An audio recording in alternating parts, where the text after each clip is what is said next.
Welcome, ladies and gentlemen. We are live, Rochester, Minnesota, the annual Christmas tournament, and we are at the finals. It's Let's find an easier way 4:20 in the afternoon here, Central Standard Time.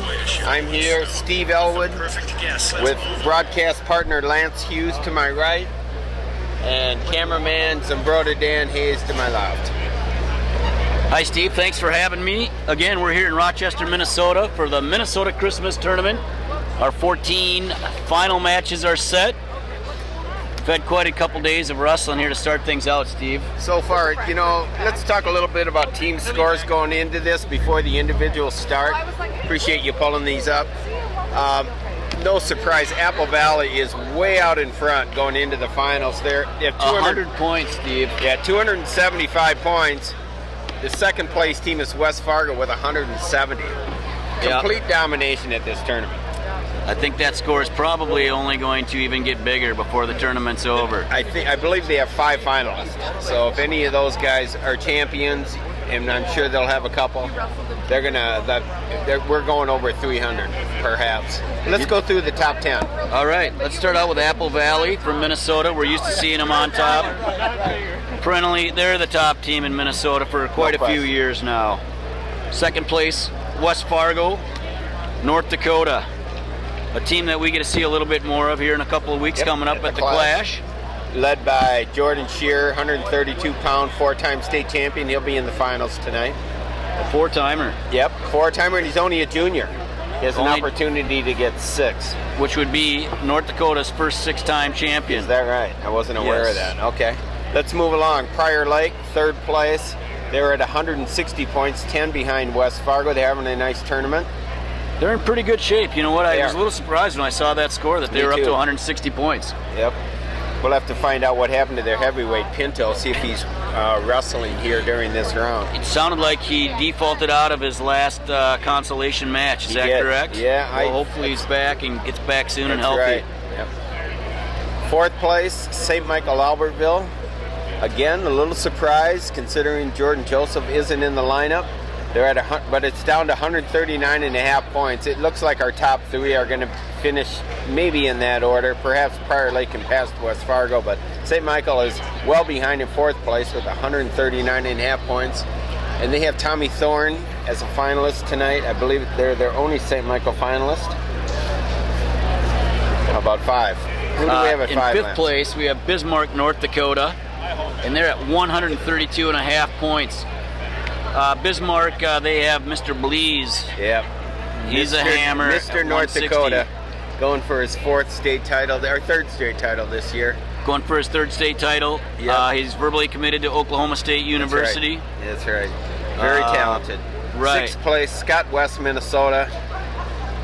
Perennial power here in Minnesota, Class AA. We won't see them at the Clash. They have 129 points, 3.5 behind Bismarck. All right, let's roll through these. Now we're at Kaukauna, Wisconsin. I think they've had a little bit of a disappointing tournament. I would think so. They are in 7th place. 8th place, Simley, Minnesota. 9th place, Anoka. Tied with Hastings at 9th place. Yep, there you go. There's our top 10. You want to go into 11 and mention Cass? Top 10. Well, let's give it up. Bottom up. Yep. Casson officially is in 11th place.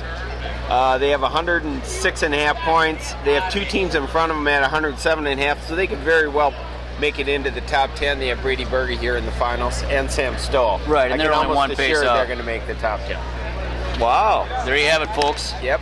Steve Elwood almost assuring Casson Manorville will be in the top 10. Yep, I'm calling it. All right, so we've got a little announcement overhead. Let's talk a little bit about the state of Minnesota wrestling. We've seen a lot of good stuff here today. Who stood out for you, Steve, as you watched today? I didn't know how good Anoka, Minnesota was. They're in 9th place right now. I had no idea they had the talent they have. I hear they're young. They're one of the rising teams in AAA. Surprised me quite a bit. How about you? We saw them a lot. I think they have a couple of kids that really stood out. That Eichen's at 106 pounds. He's in the finals. You got it. That kid is tough as nails. He got a pin in the semifinals in the first period, right? In 1 minute. Yes, you got it. Over one of the... Is it Keaton Shore? From we'll call him Little Shore. Little Shore. Right. Little Shore. On the seashore. Yep. How about you? Any surprises from your perspective from Minnesota? You know, I don't know that there's that many surprises other than team-wise. You know what? I'm going to go with Simley. Simley has got 3 7th graders who have made some noise here. They've got a young Jackson on the team. Yep. Say the kid's name, Kirklevitt? Yeah, Greg Kirklevitt. Kirklevitt. 120 pounder. We have Anthony Jackson, another 7th grader, 113 pounder. And then at 106 pound, we have Kyle Gleva's younger brother. I'll have to look up his name. We'll call him Little Gleva. Little Gleva. Right. He lost in the semis, so we won't see him in the finals. But yeah, tough as nails. Simley, they came out of nowhere. They're sitting right now in 8th place. All right. So Anoka and Simley, the other ones who are all towards the top. I don't think there's any surprises for the Minnesota teams. Apple Valley, Prior Lake. Any disappointments? Any disappointments? You know you're hitting a sore spot there because I got to come up with Owatonna, Minnesota. I grew up there. I think Steve did this on purpose. He's laughing now, but he knows I've got a soft spot for Owatonna. I'm a little disappointed with Totino Grace's performance. I thought they'd rank a little higher here. They're sitting at number 19. Also not overwhelmed by New Prague. I thought I might see more out of them in this tournament. They're missing 4 starters. We'll give them a little They're slack. banged up. I think they have a little more of an excuse. Totino Grace pretty much has their whole lineup here except for one wrestler probably. Yeah. So maybe they have a little less excuse than New Prague. New Prague's all banged up. I'm not sure about Owatonna. We can go back to them a little bit too. And when we started out the season, hadn't seen them wrestle yet. I really thought they were going to fill that lineup a lot better than they did, and they've got some holes, and they've got some kids that haven't come back out for the program, and that's a little concerning. So you can probably hear overhead they're now announcing the championship matches on the overhead PA. Should we just take a little break and try not to outdo the general PA? Sure.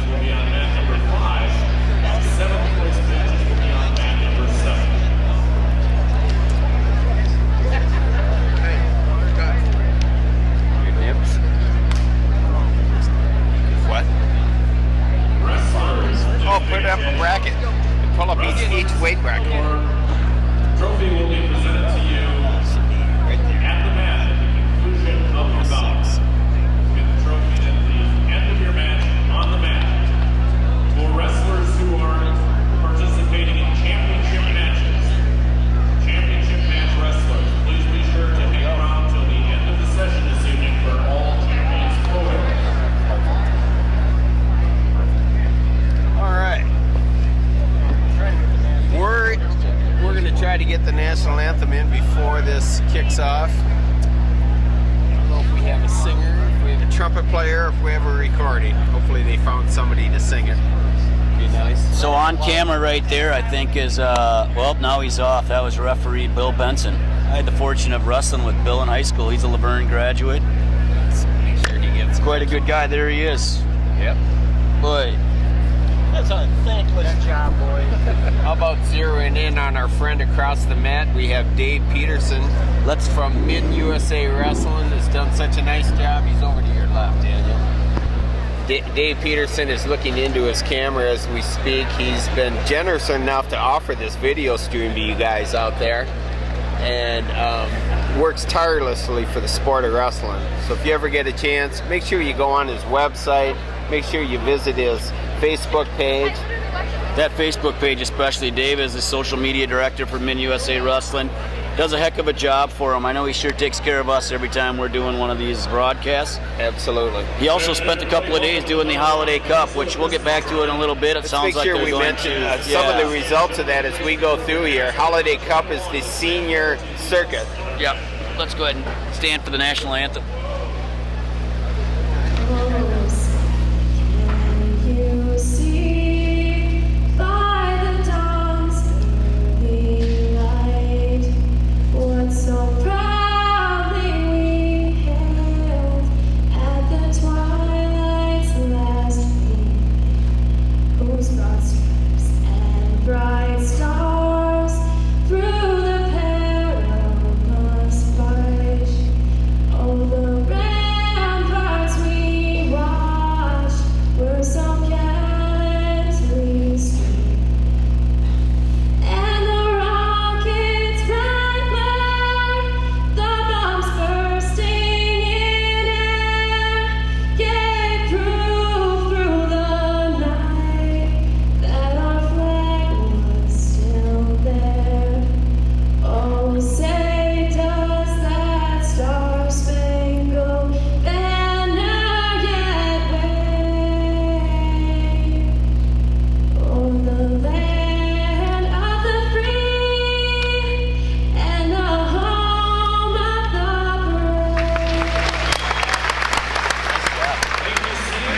Beautiful rendition of the national anthem. Didn't catch the singer's name. I missed her name too. Did a fantastic job.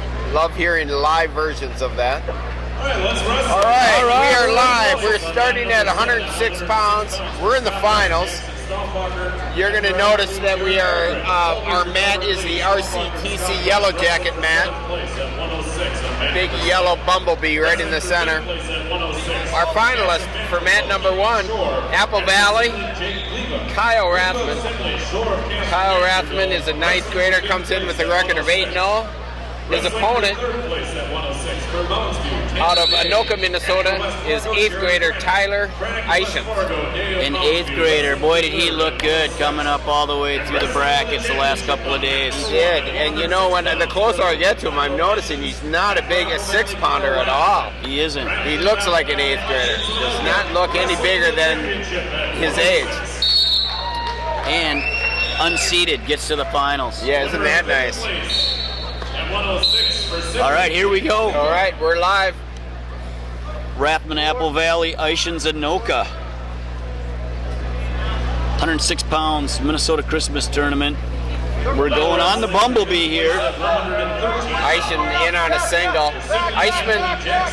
Eichens is in the maroon singlet with the red leg band. Rathman is in the black and gold. Look at that. Nice takedown by Eichens. And he gets his 2. Keep coming. Keep coming. Keep coming. Come up. That was an impressive Very nice takedown by takedown. Eichens.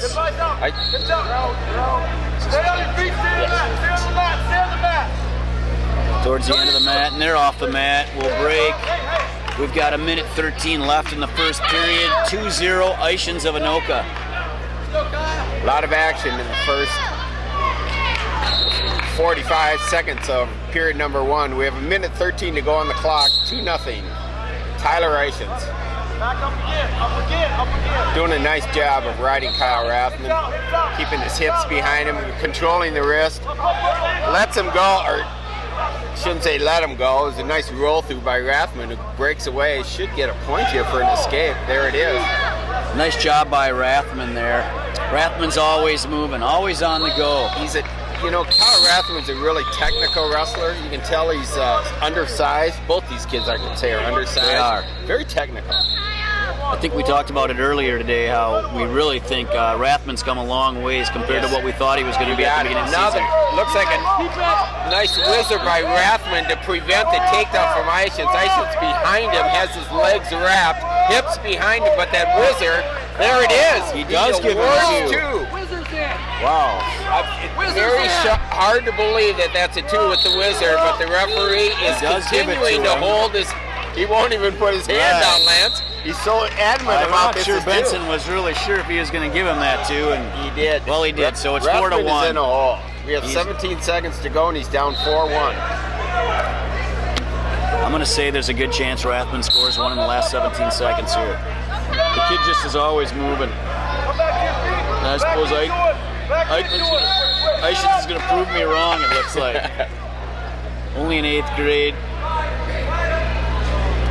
And I stand corrected. So it's 4-1 after 1 period. I'm a little surprised. I expected to see a little bit more action out of Rathman. Eichen definitely pushed the action all the way through those first 2 minutes. You know, the action's been there by Rathman. He just hasn't been able to score with any of it. Second period starts with Tyler Eichens on top. Controlling the ankle. Trying to reach around for a cradle. Boy, he's really riding nice for an 8th grader, isn't he? Chest on back. A lot of weight on the back of Kyle Rathman there. Hips on the hips. 1.5 minutes to go, period number 2. Tyler Eichens with a 4-1 lead. Rathman tries to sit out and almost gets a chin back into the mat. Great job by Eichens going around the other way when he. Very nice follow through. Yep. See your left leg through. See your left leg through. See your left leg through. So with just over a minute to go in period number 2, this match has been all Tyler Ishins. Rathman is wrestling hard, doing his best, but Ishins at this point has been controlling this match. Rathman gets out, but Ishins reaches in, grabs the legs, stays in control. No points awarded. So 55 seconds. Somebody's going to get their first loss of the season here. Huh? That's right. Tyler Ishins enters this match with a 12-0 record. Kyle Rathman enters this match 8-0. Between them, they're 20 wins, 0 losses. And the young 8th grader Ishins is a minute and a half away, or a period and a half away, from winning a Christmas tournament in 8th grade. Nice. Pretty impressive.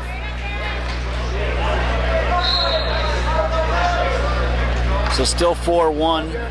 Ishins on top. He's really riding him tough now too, isn't he? He's totally controlled the second period. Kyle Rathman is frustrated. See if he can score anything, but just under 20 seconds to go. Period number 2. Reaches behind to grab Ishins' ankles, but I think we got ourselves an old-fashioned stalemate here. I doubt either one of them's going to be able to break in the action. At minute 55 mark, period number 2. Rathman has 5 seconds to get out. Boy, they've had a nice crowd here both days, haven't they? Yes. Nice to see some strong fan support for Minnesota wrestling. Period 2 comes to an end. So Rathman's still wrestling though. He's only down 3 points. This is still either wrestler's match, but Rathman's got some work to do. And he's going to start this period on top lens he's 3 points behind. He'll have to decide if he's going to try to get a turn or if he's going to let Ishins up and go for some takedowns. I think at this point he better try to turn him. I think so too. He hasn't fared too well on his feet so far, so maybe better spend a minute or so trying to turn him. And we've had no luck. We haven't seen Ishins on the bottom at all. We haven't. Kind of our first chance to see it. He's flat. And right now he's flat with his forehead on the mat, not where he wants to be. Rathman grabs the armbar, tucks it under his waist, grabs the wrist. Minute 27 to go, period number 3. Tyler Ishins gets to his feet, turns around to face Kyle Rathman. Rathman has to desperately grab the single leg. Reaches for the double, but Ishins is strong. He's a much stronger wrestler than he appears when he first walked out on the mat. Very muscular through the shoulders and arms. Minute to go. Period number 3, 4-1. Tyler Ishins. The winner in 7th place at 106 from Albert Lee. Rathman is tired. He has just spent too much time underneath all that weight of Ishins, and it's, I think, wore him down. So 56 seconds left in the match. Still 4-1 Ishins. Now wrestling for 7th place at 113 for Bismarck, table number 9. And for West Fargo, Keegan Turner. Crossface by Rathman. Now wrestling for 3rd flattens him out. He's going to need to get a turn here with 35 seconds to go, hoping for a near fall. Has the armbar. Ishins having nothing to do with it. Turns right around to face Rathman. Stepping over. And steps over. Picks up the reversal. Well, no, I take that back. Just when I thought there was a reversal, he loses it back. So no points in all that action there. Okay. Nice little scramble. All right, 15 seconds left in the match, and it looks like Rathman better not speak too soon. Rathman hasn't broke down to his belly, but we've got 5 seconds left. Our first champion of the tournament, 106 pounds from Anoka, Minnesota, the 8th grader, Tyler Ishins. 106 for Anoka, Tyler Ishins. Ishins of Anoka takes first. And he runs his record to 13-0 to start his 8th grade season, and he gets his arm raised in the middle of the bumblebee, picks up a Christmas plaque. He takes a shot to the jaw. It looked like from the referee. Didn't it, or something happened there? I missed exactly what happened. Yeah, a little agony of defeat. Nice job, Tyler. Nice job, Tyler. Okay, we're getting the championship singlet from Farmington, Minnesota in the next match. Always a favorite. You're looking at the back of it.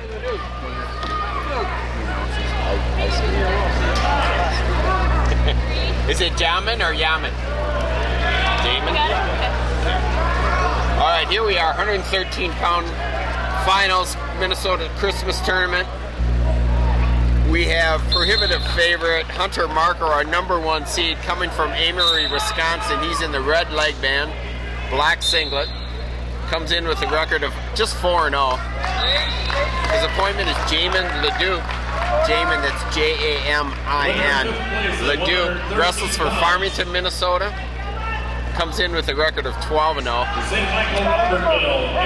His singlet is Cincinnati Bengals color. It sure is. Little camouflage Cincinnati Bengals, and huh? a little green leg band. We'll I call love it it. What do you Farmington think of that Tiger. singlet, Lance? It's good. I remember watching at the state tournament last year, Minnesota State Tournament. We saw that baby come out on the mat and thought, all right, that one stands out. Marco gets the first 2 points with a takedown. Wrestling for 5th place. I would say Marco's the favorite here There's by no question. quite a bit, right? Hunter Marco is a 2-time state finalist in Wisconsin, 1-time champion. Wrestles out of the Pinnacle Club in Minnesota. He does. He drives over quite a Quite bit a for drive, practice. yep. I know he's. They love him there too at the Pinnacle. He And and Mitch McKee, Taylor Benz, some nice wrestling partners. I hope it's safe to say this. He's gone on the record several times by saying he wants to wrestle for the Gophers. and why wouldn't he? Right. He hasn't officially committed, but wouldn't it be nice to have him in a maroon singlet? Right. Well, he's only a sophomore, so we've got a lot of time to, and he's got a lot of time to figure that out. A lot of things can happen, but I know we're hoping that he's there 4 years from now, right? Yeah. 3 years. Probably one of Wisconsin's brightest stars. Bo Bresky is another top wrestler out of Wisconsin. We wouldn't mind seeing him come to Minnesota either. Let's just throw that out on the table.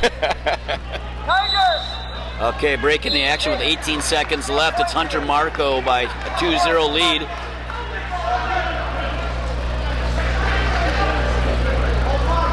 Jamin Leduc is teammates with Taylor Venz, state champion last year at 106 pounds. I'm sure these guys see a lot of each other in the room. Probably makes Leduc a much better wrestler. They kind of had different paths coming in here too. Marco kind of walked his way through his side of the bracket. Leduc had a tough semifinal match against Tanner Cole from Owatonna. I know he was behind quite a bit of that match, and he seemed to win that in the third period. Final To score advance. was 7-5. 7-5 over. What kind of results did Marco have? Marco started out with a tech fall, Yep. 16-1. 16-1, and then he went 16-2, and then he got another tech fall. In the semis, he won 11-3 for a major. Nobody's come close. No, nobody's He hasn't been close. touched. It's only 2-0 here, though. Started period number 2. Let's see Jamin what- Leduc starting on top. He's down 0-2. Let's see what Tries to Leduc can reach do in on for top. a half Nelson.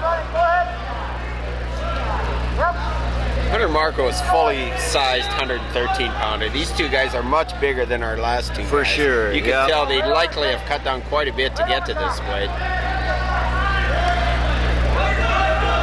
Cross face by Leduc. Looks like he might have been trying for a cradle. Nothing doing by Marco. Doing a nice job riding him here. Sure he is. We're at a minute 25 to go, period 2. Marco has been unable to get out of the grasp of Jamin Leduc. Got his head on the mat, and it's Trying been to there run a while. half Nelson. You know, this Farmington team's improved quite a bit. I can't even remember, where were they in the standings, but they have really, in the last few years, taken a step forward. Okay, Marco looks like he's Turning around to face Leduc. and 1 minute left in the second Now we period. have Leduc's head buried on the mat. 3-0, Hunter Marco. We can hear his dad, the head coach of Amory, Wisconsin, yelling non-stop at Hunter Marco. Turns around, scoots around the back of Leduc, takes a 5-0 lead. 38 seconds to go. Did you catch his dad and coach giving the instruction there? Yes. Post his hand on the mat. So you just wanted him to hold his hand down there, do hand control on the mat. You don't hear that yelled from the corner too often. That's right. interesting. Yes. And he did it. Sure enough, he scored the 2 points. So Marco's riding pretty good. We're coming to the end here. 10 seconds about left in the second period. 5-0. It's been all Hunter Marco. All Hunter Marco. He looks good. This was one of the weight classes that when I first looked at it, first thing I thought of was who's going to challenge Hunter Marco. And I'm still asking the question. We really don't have anybody quite at his level here. He's certainly the very best at this weight. Oh my goodness. Oh, it's live. Reaches in for the wrist, pulls it behind LeDuc.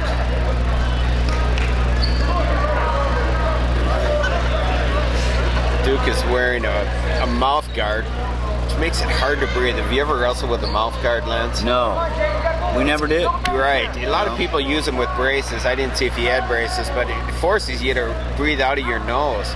Really difficult to just use your nose when you're breathing, when you're so winded out there. That's what they say. You want to become a better runner? Put water in your mouth your whole run and breathe through your nose the whole time. Nice. I have not heard that. I'm not sure who they is, but that's what they say. I've come across a lot. Yeah. I've never met the name. You hear a lot of quotes from they. Farmington head coach standing up, yelling working an instructions at LeDuc. We're in period 3 with just under a minute to go. We have a double armbar on LeDuc. Referee got a 3 count.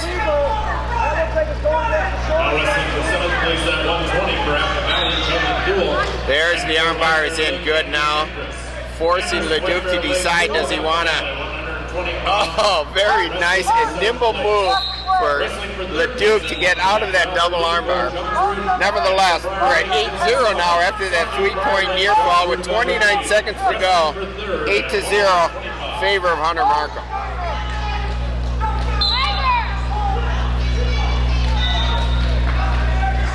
And Marco's wrestled tough this all match.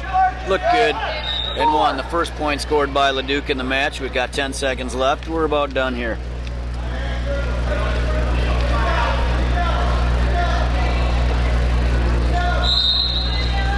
So your champion at 113 pounds of the Minnesota Christmas Tournament from Amory, Wisconsin, sophomore Hunter Marco.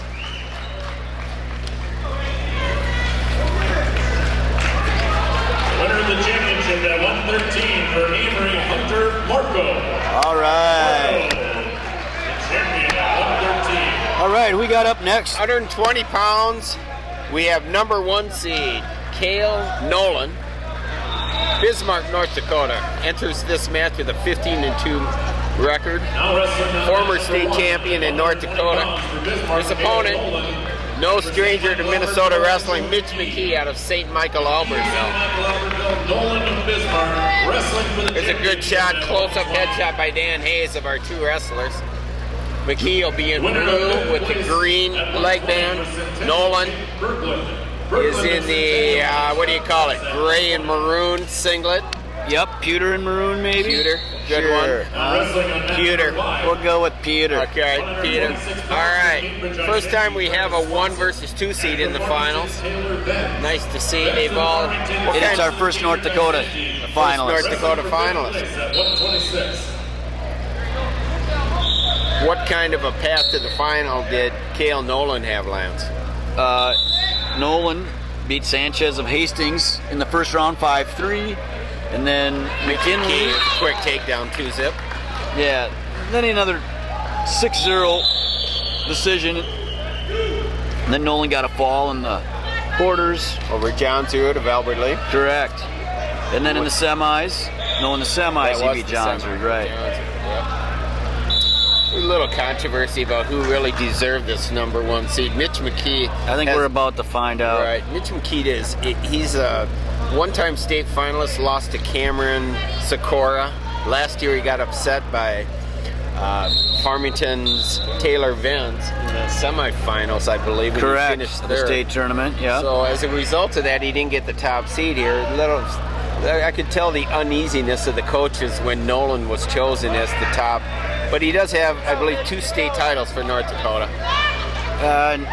Mitch McKee's There's 2 points back, 2 back points Yep. for McKee, so Takes that a brings it 4-0. 4-0.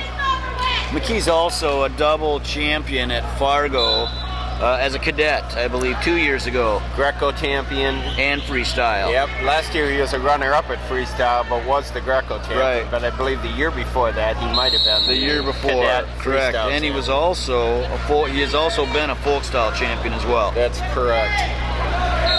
So he's there's- covered all the of his kid is bases. tough. Working an armbar against Nolan. We got 8 seconds to go. Period number 1. This has been all Mitch McKee.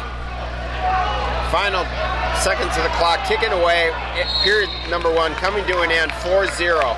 Mitch McKee wins the toss. Looks over at his coach. He's coached by LaFave. I don't know LaFave's first. Dan Dan LaFave. LaFave. Thank you. And Joe Grigelko is the assistant coach. Probably not going to be able to get these guys on camera. Nope. Joe, a former Gopher wrestler. That's right. State champion from St. Michael. Correct. Warning Warren. red. He's got to come up there. He's got to move That's right. up. He cannot hang on the ankle. And now he's going to be in a position where he's got to take him down, back down to the mat, as he does. Or he could have been warned again there if he I didn't believe make there's an effort. 5 seconds to get him back down to the mat. I believe so. I'm looking across. I see Taylor Venz is in the 5th place match. Obviously took another loss after he lost to. See, who was his loss to? Taylor Venz. Or is that him over there? Yeah, they're a match ahead. He lost to Volk. They're up a weight at 126. Yeah, they didn't start all the matches at the same time, so some of the matches on Right. some matches are ahead of us. I think they are all ahead of us the way it looks here. Yep. Okay, so it looks like McKee. Nice look reversal, out. working a half Nelson, and Nolan is No, in deep trouble. big Mitch trouble. has him tight, very tight. There's the fall. Minute 16 to go.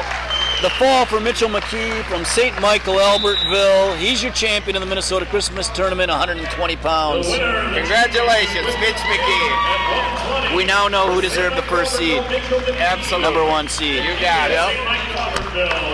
So 120's in the can. We're looking at a familiar face for the two of us here. Yes, For a lot of we are. Minnesota Are fans. you talking about our referees? Oh, well, yeah, we see that ugly mug way too often, don't we? Congratulations, Mitch. Actually talking about Tommy Thorne coming up here. Well, let's introduce And these Gann. guys. All Lance. right, We go have for it. Tommy Thorne, St. Michael Albertville, 3-time state champion, 3-time national champion, facing one of his arch nemesis, rivals I'll call him, Gannon Volk. Gannon Volk is a Triple Crown winner, state finalist last year, lost to Tommy Thorne, tightly contested match. Gannon's never been able to get past Thorne. So while they're both on their feet, explain what a Triple Crown is, Steve. Triple Crown is nationally winning the Greco Championship, the Freestyle Championship, and the Folk Style Championship, all in one All season. in one season. Very good. Volk gets in on the shot there. He's got a single up. Yep. Let's see if he can take Thorne Brings down. This Thorne would to be a the huge middle. takedown for Yes, him. it would. See how if Thorne can fight this off. Volk's lifting it higher. Thorne is dancing on his toes. And this is where Thorne wants to stay nice and relaxed. Yep. You don't want to panic when you got that leg up in the air. Very nice recovery Yep. by Tommy Thorne. Volk has to be a little frustrated. He isn't going to get a lot of opportunities. Not like during that, this he's match. not, is he? And he had it. He did a nice job of creating that, though. He got in on that single nice, scooped it right up. Thorne reaches around, but Volk pulls him around over his shoulder, hooks the leg. 50 seconds to go, period number 1. And Volk's just hanging there. Yes, he He's is. got to improve his position there, otherwise he's going to get taken I down think he's against a guy hoping like Thorne. for a stalemate here. But if a cradle is set for Thorne, if he can reach through it, you can hear Mitch McKee, his teammate, yelling in the background, "Cradle, cradle!" And there Thorne is Reaches going in to for go. 24 seconds to go, period 1. We do award the takedown to Tommy Thorne. Just under 20 seconds to go, period 1. 2-0, Tommy Thorne. Wrestling on mat number 7 for Prior Lake, Kenny O'Neill, and for West Fargo, James Cronin of West Fargo, O'Neill of Brian Lake, wrestler. Nope. Just And no back under, points, Just yep. under a 2 count. I think that was the right call by I do Rob too. Frost there. Very nice. Rod Frost, one of the more well-known referees in Minnesota. And a good guy all the way You around. got it. Wrestling for third place. All right, so it looks like Gannon Volk's going to start from the up position here. Thorne's down. Thorne's in the blue. Volk's in the gold. Thorne is the youngest of the 3 Thorns that have wrestled for St. Michael. Michael Thorne, David Thorne, now Tommy. And Tommy's on his way to following him to the University of Minnesota. He has verbally committed. It's going to feel awkward next year to come to this tournament and not have a Thorne wrestle. Boy, it's the first time for a while, isn't it? Yes. Mike, I was talking to him. He's 24 years old. I think he's probably maybe 10 years ago he was in this tournament as a freshman. So 10 to 11 straight years of Thorns wrestling here. Correct me if I'm wrong, but I believe if Tommy Thorne wins a state championship, they will have the most state championships in Minnesota by brothers. 11. 4, and 3. David had 4, Michael 3, Tommy is on his way to 4. Okay, that is 11 if he wins it, yes. And of course he hasn't won it yet. A lot can happen between now and March. Injuries. Oh, sure can. But there certainly probably isn't anybody in 3A in Minnesota that's on his level. Gannon Volk is probably as close as you're going to get, but he's likely, from my understanding, dropping a weight to 120. I would agree. But we've also seen other really good kids take a loss in the past. Yep. His brother David sadly took a tough loss here to Brandon Kingsley in the finals. That is correct. You remember that? Yes, he was a junior national champion. He got pinned in the first period. And nobody thought he would take a loss either, did they? You got it. So it can happen. Just under 1 minute to go, period number 2. It's a 5-0 lead. Tommy Thorne, St. Michael. I saw Brandon Kingsley running around here yesterday as all the Gophers volunteer, because this is put on by the University of Minnesota program. It is. Run by the Gophers. Yep, they do a nice job. Luke Becker is the tournament director. It's his last year. Jason Ness, his assistant, will take it over next year. 30. Thorne doing a nice job of controlling Volk here. Forward, forward, Pushing his weight forward into Volk's back. We have a blood timeout. Maybe during this blood timeout, Lance, we can move over to the Holiday Cup and give some results. Great that happened idea. Earlier today. Let's do that. Let's mention Minnesota USA Wrestling again, who is bringing you this video broadcast. We want to thank them. So, Holiday Cup. Let's just go through a little bit of his Greco, results. 121 pounds, your champion, Sam Hazewinkle of Sunkissed Kids Wrestling Club. At 132 pounds, Spencer Mango of Army, he's your champion. Nick Trigos, I noticed, 3rd. Bryce Sedoris at 145.5 pounds, who's your champion. Kendrick Sanders took the championship, Greco, 163 pounds. Jordan Holm, Minnesota Storm, 185 pounds, that's 84 kilograms. And up at 96 kilograms, we had John Wechter out of Minnesota Storm with our championship. David Arendt was your Dave champion. Arendt, thank you. You bet. He beat Parker Betts. He did. Very nice win. Dave Arendt from the Marines was your champion. And we're back in action here. We are down to the last 5 seconds. There won't be any points scored, it doesn't look like. So we're at 5-0 after 2 periods. Thorne leads.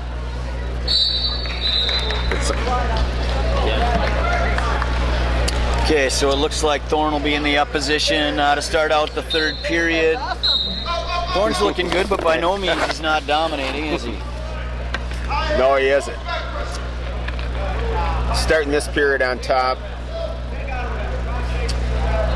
We can hear John Thorne yelling instructions to Tommy to our right. He's always coaching that John Always Thorne, coaching, isn't he? you're right. Yep, you gotta like it.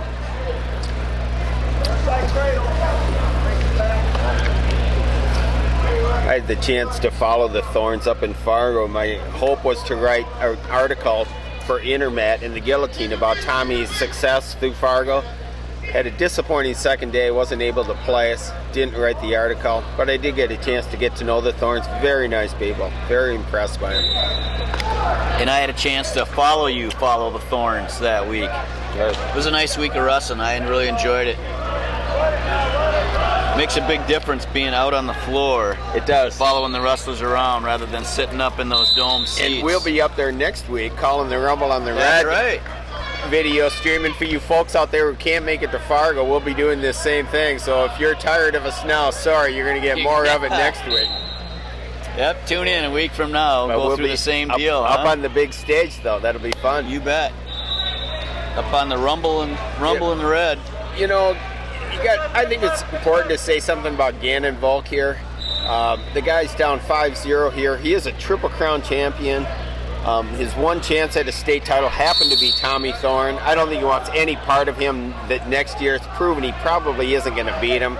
They wrestled 10 times. Volk might win one, but might, yeah. Something very miraculous would probably have to happen. Tommy Thorne is ranked 3rd nationally. I don't think Volk is ranked, but Volk is a Triple Crown winner and a state finalist. He's no slouch, and at 120, he has to be the favorite to be the state champion in Minnesota. He's definitely no slouch. He's a great wrestler. Thorne's just that far ahead. You got it. Yep. So we've got 20 seconds left here in the third period. Thorne looks like he's on the way to sealing another Minnesota Christmas Tournament championship. I believe this might be his 3rd championship.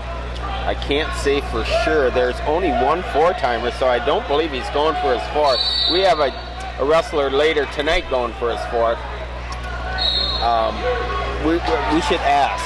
We should find out if Tommy Thorne is indeed. I'm going to sneak over and do that. When Tommy comes over here, we'll ask him. All right. Winner of the Well, there it is, your 126-pound champion, Tommy Thorne of St. Michael, Albertville. He's your winner, a 5-0 score, and that is his 3rd Minnesota Christmas Tournament championship.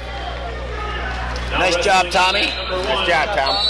132 pounds for West Fargo. All right, here we go. What do we got going on at 132 pounds, Steve? I'm looking forward to this one, Lance. This one might be, from my perspective, maybe the best match on paper. We'll see if it plays out that way. We have 4-time state champion Jordan Shear from West Fargo, North Dakota. He's in the green leg band. And what kind of funky color are you going to call his singlet? Boy, that's darker than pewter. I would call that Super pewter. super pewter. And it's a dark charcoal. Charcoal. I like Hey. charcoal. Nice. Dan, Zambroda Dan, what is the color of these shirts you were saying? I think it's about that same. Anthracite. There we have it. Okay, we have Anthracite an it is. anthracite. His opponent is Griffin Perriott from New Prague, Minnesota. Griffin reaches in Nice. for a That was leg, pretty. double leg. Griffin Perriott had an extremely exciting semifinal win over Malou Wayward. Maybe the best semifinal match Perhaps of the tournament. and maybe the best match of the tournament. Correct. Went into overtime. Perriott got a nice duck under for the takedown win. He turns Shearer, but And Griffin is only a sophomore. that's right. Yeah, Perriott's a one-time state finalist. As an 8th grader, he made the finals, Lance. I remember he was wrestling Kyle Gleva. Correct. As an 8th grader. Gleva was a sophomore at the time. That thing went right down to the end. It showed us how much talent he has. And then he took 3rd last year. That's Is right. that correct? Yep. Last year at the Christmas tournament, I remember he was upset in the first round by Brock Morgan. Fought all the way back for 3rd place. Right. Shows you the kid has heart. Boy, he might get back points here on Shear. He's perpendicular. He has to. Yeah, he was close, but no points yet. And he is riding him. And if you remember right in the semifinal match, boy, he rolled well in that match. Yes, he as did. well. 3rd place at 126 pounds. He doesn't want to get too high. Too high, yeah. Right. Nice break. That was fortunate for him to go out of bounds there. I think he got a little high with the legs in there. Perriott's really put together. Now wrestling A sophomore. Yeah, nice. from my seventh. Obviously lifts some weights. Malu Wayward. Wayward of Apple Valley, Brian Weston wrestling for 3rd. That'll be a nice match. Yep. Wayward and Nick O'Brien wrestling on 3rd place match to our right. I think a lot of people are surprised Waywer's not here. Yes. A lot of people predicted Waywer versus Shearer. Right. But Perriott knocks him off, and here Yes, he he is. did. And now he finds himself in the lead, 2-0, to end the first period. And there you have it after the first period. It is Perriott 2 in a 4-time state champion from North Dakota 0. Perriott wins the toss, chooses down. Jordan Shear's a junior, correct? Jordan Shearer is only a junior as a 4-timer. A 4-timer, Yeah. so that means he does have a chance to be the first 6-timer. 6-time North Dakota champion. I know Right. we've had 6-time South Dakota champions. Correct. We've had 5-time Minnesota champions. No 6-time North Dakota yet. Only one in the country, right? One 6-timer, and that is, he is a Gopher. Logan Storley, correct. An escape for Griffin Perriott extends his lead to 3-0. Jordan Shearer is going to have to start developing some offense in this match. He's in a hole. Even though it's 3-0, it feels like it's bigger. Perriott is not going to be easy to score on.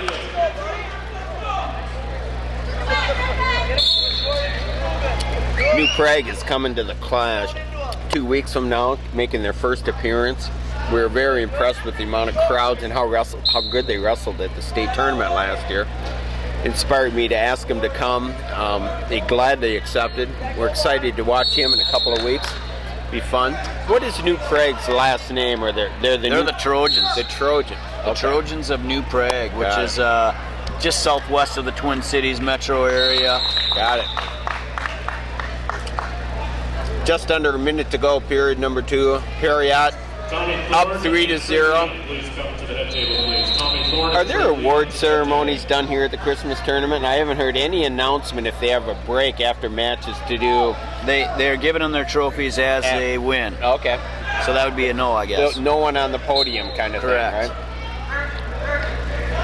No, it sounded like they wanted to rush through this deal, keep Yeah. it moving, and I'll let you make the call what you think of that. I don't like it. Nevertheless. That's why I let you make the call, because I didn't want to say it. Okay, 15 seconds to go. Stall warning on Griffin Perriott. That might come back to haunt him later. We're at the 10-second mark, period 2. Still 3-0. We just had an escape this period and a takedown in period number 1. Shearer's been unable to get anything going. Can't get anything going. Nothing. Yep. And he doesn't look like he's close to scoring, so he's going to have to get something going here, down 3-0. Right. We're going to need an escape takedown to tie this up. Going to be a tall order.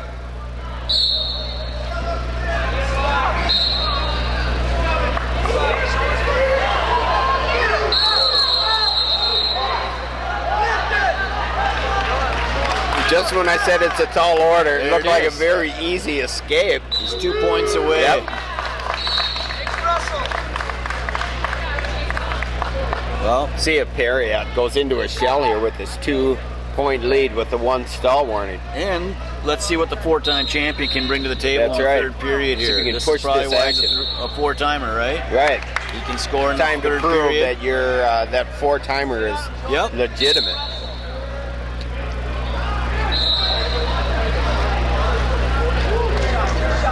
Wrestlers facing each other in a collar tie.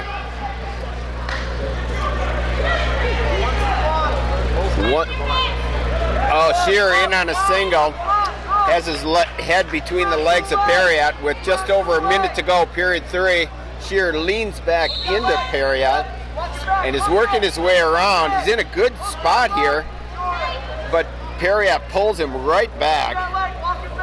So far, he's been able to keep from getting any separation It's there. his, Perriott he wants has to keep get his head inside. up. Oh, that's the referee moves over looking for the back pin, some back points. Nope. Oh! The referee blows his whistle just as Griffin Perriott goes to his back. Fans are a little unhappy about it from Maybe North the Dakota. coaches, but is a legitimate whistle. Yeah. 34 seconds to go. Period 3. Excuse me. Shearer's getting desperation time. He's got to make something happen here. We've got under 30 seconds. There's a warning. There's a point. That's the second warning. Now a we takedown probably wins won't it see for another Shearer. one. Yeah, Shearer is on the double, but he has He's his got head 10 buried. seconds. Shearer has him on his back, but Oh, without boy. any control. Shearer's fighting hard for those legs. Perriott, it ends. Griffin Perriott, the sophomore out of New Prague, Minnesota, wins the 132-pound weight class over a 4-time state champion Jordan Shearer from West Fargo, North Dakota. Big win for Griffin. Very nice win. Breakout win. Breakout. I puts him in another level, right? Yes. Steve? Last week he had Nice a job, 1-0 Griffin. loss to Tommy Thorne, which opened up a lot of People people's eyes. talked about that a lot. Although Thorne went up a weight, must have been a little undersized against him, but very impressive win. Okay, let's move ahead to 138 pounds. We got another Apple Valley wrestler, Seth Gross. Very successful Minnesota to be said about wrestler. Seth. We'll come back and give some of his credentials later. Let's also introduce Luke Rao. Luke Rao is putting on the green leg band from Hastings Raiders. Seth Gross is in the black and yellow Apple Valley singlet, blue shoes, red leg band. Let's start out by saying both these kids are going to be going to the Big Ten to wrestle next year. One for Wisconsin, that's Rao. Yep.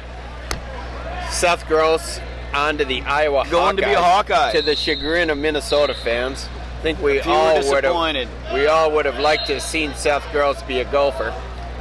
But he chose Iowa. Iowa got a nice offer and had to take it. I think some Nice fun things could takedown happen by- out of that deal anyway. Gross with takedown at the 1 minute and 30 mark of period number 1. We might lose Gross, but we might gain a Freddie Stroker. That's How right. about If that? you're listening out there, Freddie, we'd sure love to have you here. We sure would. Freddie. How about a stroker, We'll see him Freddie? in a couple of weeks Yes, here at the Clash. from Bettendorf, Iowa. So Minnesota fans, come show your support. Let's see if we can't get Freddie Stroker right. into a Gopher uniform That's in a couple right. years. Back to the match here. Let's talk a little bit of Minnesota. Gross wrestling. has Rao on a nice cradle and pulls him back. Oh, boy. Gross, I'm two-time surprised. state champion, 3-time national champion, has Luke Rao in deep trouble. Deep trouble. It's tight.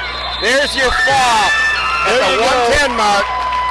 Seth Gross, Apple Valley, Minnesota, gets the pin to win the 138-pound weight class.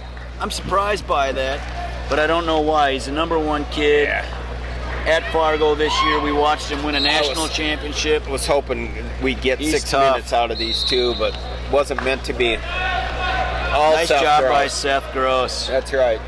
I maybe had a little fun there and talked Freddie Stroker, but let's not take anything away from Seth Gross. The kid's Nope. been great for Minnesota wrestling the last 6 years, and he's a great kid. He's That's going- the biggest thing. He's going for his 3rd straight title. He was a 3-time national champion. Participated in the Who's Number 1. Took a loss to Freddie Stroker there. Lowered his ranking a little bit. Understand he might be going down to 132 pounds. I don't know that for certain, but it wouldn't surprise me if he did. All right, let's go from the veteran in Minnesota, Seth Gross, and we're going to go to one of the young guys, That's the right. up-and-comers here. One of Minnesota's biggest stars making his way onto the mat. Freshman Brady Berge out of Casson Manorville.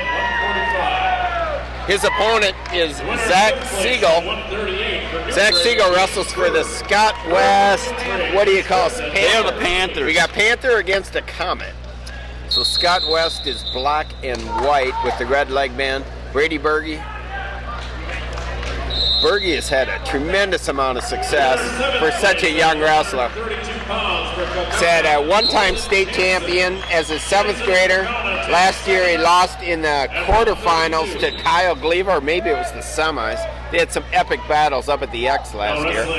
They had an epic one here last year when Berge took out Gleaver in overtime, if I remember right, or maybe That it is was. correct, and then at the Minnesota State Tournament, Gleba paid him back the favor by beating him twice. From the team tournament side during the duel, and then during the quarterfinals of the individual portion. Correct. We're at the 110 Let's mark talk here. a little bit about Siegel, too. Okay, sure, yeah. So We watched him have a great semifinal match. yeah, Kid can ride. We've watched him a couple of times. We were in Hastings 3 weeks ago. Did a great job there. As a junior, he finished third in the state of Minnesota, Class AA. Fourth as a sophomore, Fourth right? as a sophomore. Siegel is a senior, enters this match 14-0. Berge 13-0. Right. Still 0-0. They're both on their feet. Yep. Siegel had an extremely exciting match over Mark Voss in the semis. Went into overtime. He got dinged for stalling right at the end of regulation, which pushed it to overtime. Wow. And he gets dinged here. His reputation is warning. preceding him. Uh-oh. We have Take one in the eye. breaking, I think it's his mouth. I saw him reaching for his teeth. So a little break in the action. Yep. Wonder if this is an opportunity for us to give any more Holiday Cup results. He's taking off his headgear. Let's go back. Do you want to jump to freestyle? Yep. Let's pull that up. Well, I don't think we're going to have time, Lance. All right, we'll get her later. We're back live.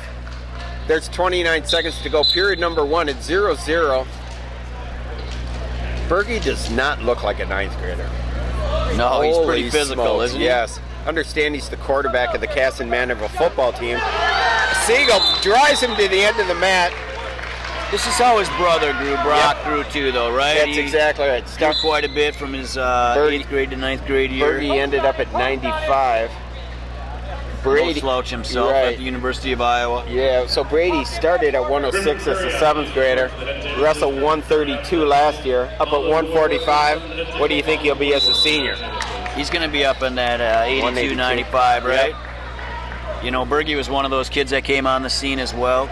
Big surprise as a 7th grader. I think he caught everybody by surprise. Not everybody, maybe, but caught me by surprise. I think a lot of others going on to win a state title. That's right. A lot of good school board results, but I think so much success that early was the big surprise. I don't think we've mentioned yet either, just to boast a little more about Berge, number 2 freshman in the country. That's right. You got it. As he gets the reversal.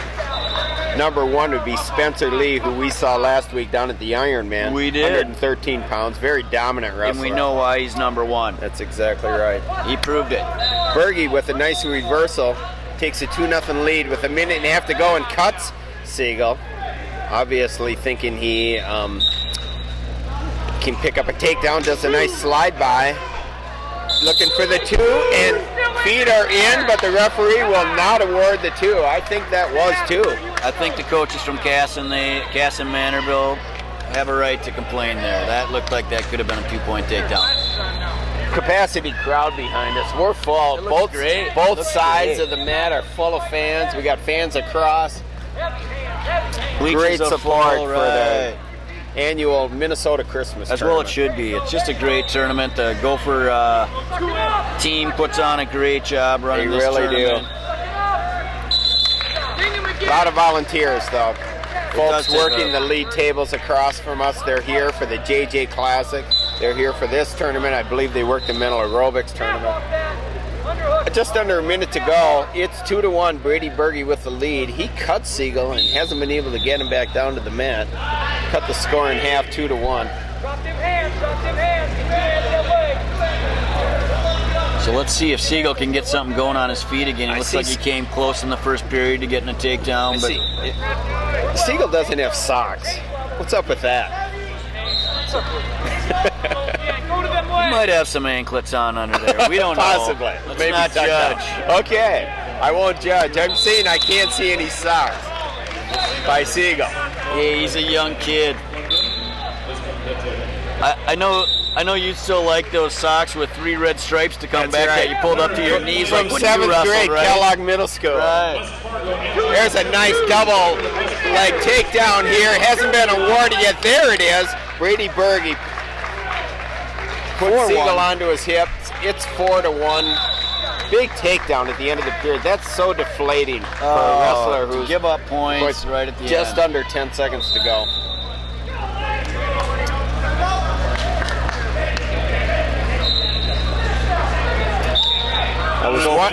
Go ahead. I was wondering if there's a 45-pounder in Minnesota that can stay with Brady Berge. If he is, he's not in this building. No, he's shown that today. Yeah, he's been But very Siegel's dominant. Been the closest. It's only Yeah. 4-2 here. Right. I don't want to get too carried away. You're right. But Siegel has to It's take his- him down before he can. He hasn't been able to score an offensive point yet. Exactly. It's been all Brady Berge. The way he saunters back into the center of the net, it certainly reminds me of his brother, Brock. I think that's what they do at mannerism, Casson. same Get walk. back to the middle Yep. of the mat Be and the get ready first- to wrestle. That's right. Be the first one back to show him, I'm waiting for you.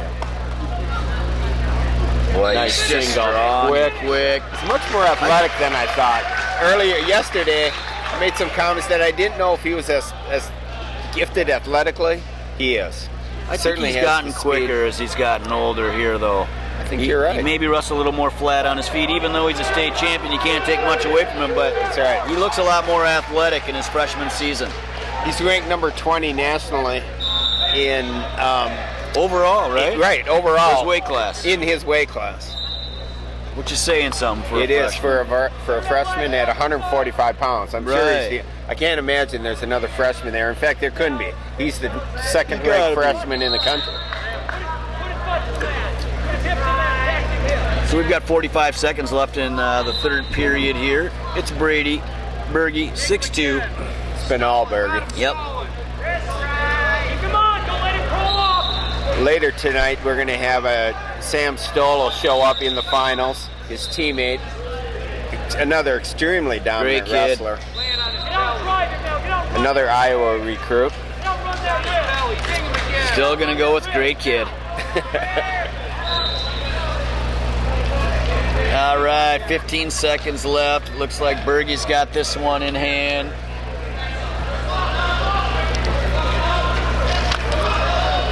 All right, so finishing it up, there's your 145-pound champion of the Minnesota Christmas Tournament, Brady Berge of Casson Manorville, only a freshman. Very nice. Two-time Christmas tournament champion, or perhaps he's 30. Did he win You know it what? as a That's a seventh good grader? question. As 106 pounds? That is a very good question. Dan is saying yes. That's his third.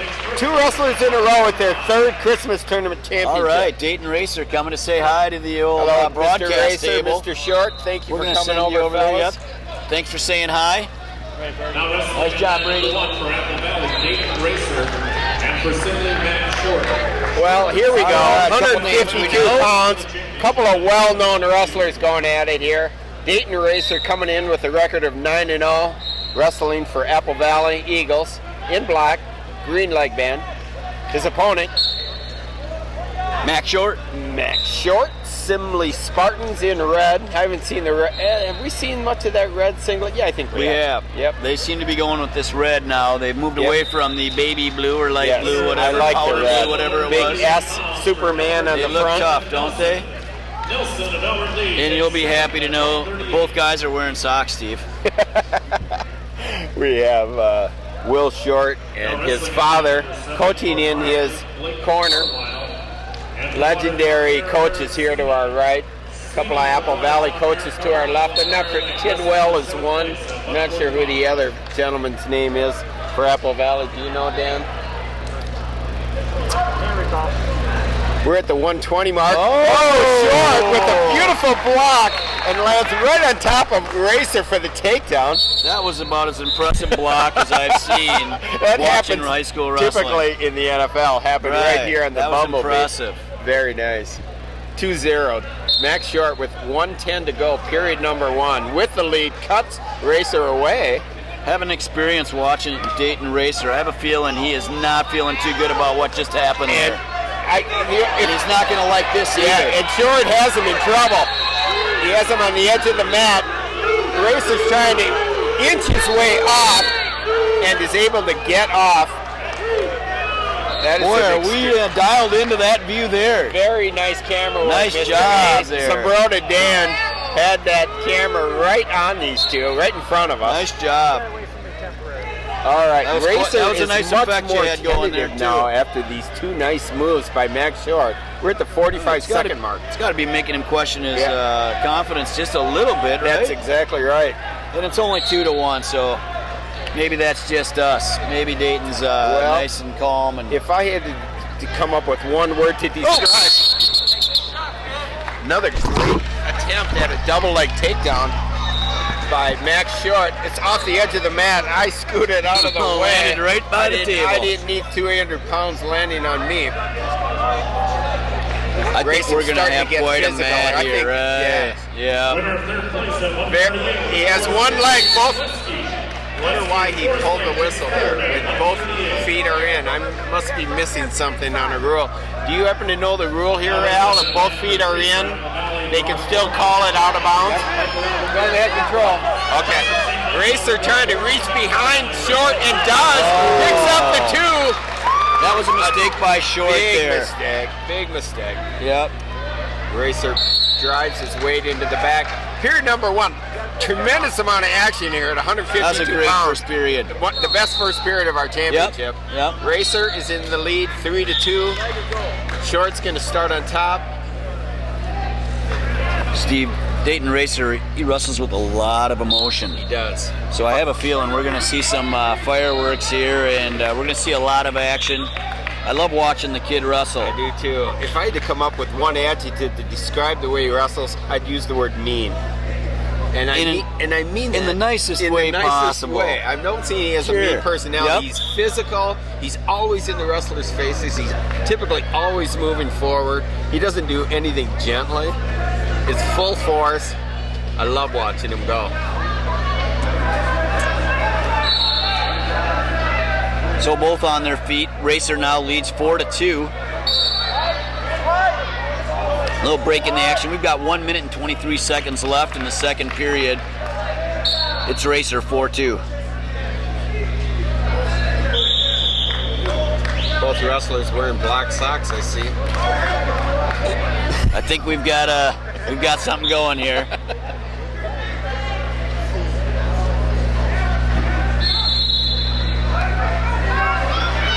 All right, let's see if Short can get back on the attack here. It seems like he's lost a little bit of aggression here. That takedown at the end of period 1 certainly took some of the energy out of Max Short. It's got He was it. controlling, I would say, had a slight He certainly controlled the match. pace. Yes, controlled the pace, had a 2-1 lead, and got out of position and gave up a takedown. And that's going to happen when you come up against a guy like Dayton Racer. Undoubtedly. Racer's a 2-time state finalist, 1-time champion. Mention a little bit about Mr. Short. He's made it to the championship once. He came up, finished second as a junior, finished 4th as a sophomore. He's in on a great single here. Yes, he is. Let's see if he can do anything with it. Racer is really defending well. Oh, he's putting pressure down on that head. Short breaks that hand, and they're neutral. You know, one of the things we have to wonder is it possible that Apple Valley might break the record for team points during the Christmas tournament? Boy, I wish we could get a number of what that is so we can That'd be kind of keep nice to track. I think we've got somebody on it here. All over it, Al is on it. All over it, Al. And I tell you. Okay, period number 2 coming to a close. It's 4-2 Dayton Racer. Short's going to take down. He needs to score some points here. Come on, get one. He needs to get that aggression back, Steve. Yes, he does. That was a lot of fun watching that first period. Slow down a little bit in that second.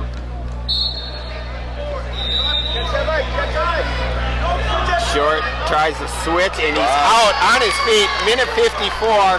It's 4-3, Steve. 4-3. Very good match.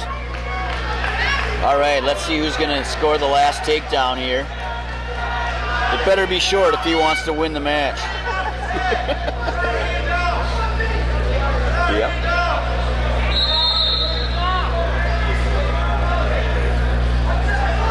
Looking around, I see Brock Morgan is wrestling for 3rd to our right. See how Very Racer. nice tournament. Go ahead. Yeah. What are your comments about Racer? That's all right. Well, Racer really, he wrestles the edge of the mat really well. You notice that he got over to that point. He didn't want to come back to the middle of the match because he likes his positioning on the edge of the mat. That's a well-coached wrestler. It is. It is. This is a big circle, this Bumblebee. There's a lot of room to wrestle out here. It's just a great mat. It I is. hate to go on and on about a mat, but Well, this you is love really mats. cool. You love talking about promoting wrestling and getting the names out there.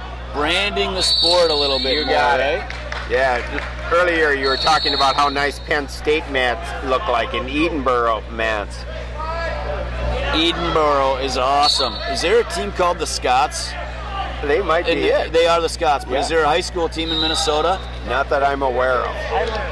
Highland Park Scots. Darn okay. it. Zambroda Dan comes up with the answer something again. out of it. Well, I've Pulls never it out. been to a Highland Scots match, but I would say Oh, he's guessing. they are the Scots. They You're are? correct. Oh, he knows. It is. It's Nice. the Scots. Highland Well Park said. Scots. We have a slight break in the action here. It looks like Dayton Racer might have a blood timeout. Where we're going with this, I don't know if you know Zambroda Dan, but in Edenboro, their mat has the plaid around the outside of the circle in their colors, which are maroon and black and a light brown. It's the coolest looking thing. It's a great mat. That was the big duo between Edenboro and Iowa, where Tony Ramos took a loss to, is it Cologne? Cologne who beat? No, he took a loss to. Starts with an S. Nevertheless, We're not Tony gonna come Ramos up. lost. How's that? Man, we're being kind of tough on Iowa here Yeah. so far. Well, our neighbors to the south, Right. taking some of our nice recruits here out of Minnesota. But hey, they they got a don't have great any program. teams here, so let's just keep rolling Yeah. on them, shall we? You know what? They are bringing 6 to the class. We got to give them a little credit. And I think all those teams know how we feel about that. I think Iowa I just saw a wrestling. stalling warning against Dayton Racer. 4-3, 30 seconds to go. Let's see how this thing ends. Come on, let's do it. Sometimes we get off on a tangent, Yes, Steve, we do. and we're the last ones to notice. All right, can Short get something going here? And there's 11 seconds left. Short's down 1 point. He's got to get something going here. Racer has a cotton ball stuck up his left nostril. Desperate move by tied up. It's 4-4. Racer was backing up and he got dinged. Assembly crowd loves it. It's 4-4. 7 seconds to go. Wow, what a great match. Best match of the day, right here. Best match. Short, Right. come on, let's go. Bringing it. Who looks like they have more in the tank here, Steve? I don't know. You can see their chests moving up and down. They're both breathing, winning. aren't they? It's early in the season for a Yeah, match it like sure this big is. tournament. Here Which we go. means an awful lot to both these wrestlers. Short pushing the action again. Now Racer's got to be. Short's in. Can he come up? Yep, he wants to come up, get as high as he can. He does not want to be down. Oh, Racer boy. turns the face of what's in the cross state. We're out of bounds. 39 seconds on the clock. Racer doesn't like it. He thought he had 2 in the bag. Boy, I like how the second referee stepped right in That's there and right. let the head ref know what his feeling And I'm was. right with you on your call. Right. Oftentimes, second referees are passive. These are both aggressive Yeah. refs. You gotta I like it. like to see it. 4-4, period number 4, 25 seconds. Both wrestlers on their feet. We're in sudden victory. Racer's in. Lift hard. Pick guys up, doesn't he? Yes, he does. Hooks the ankle, unable to.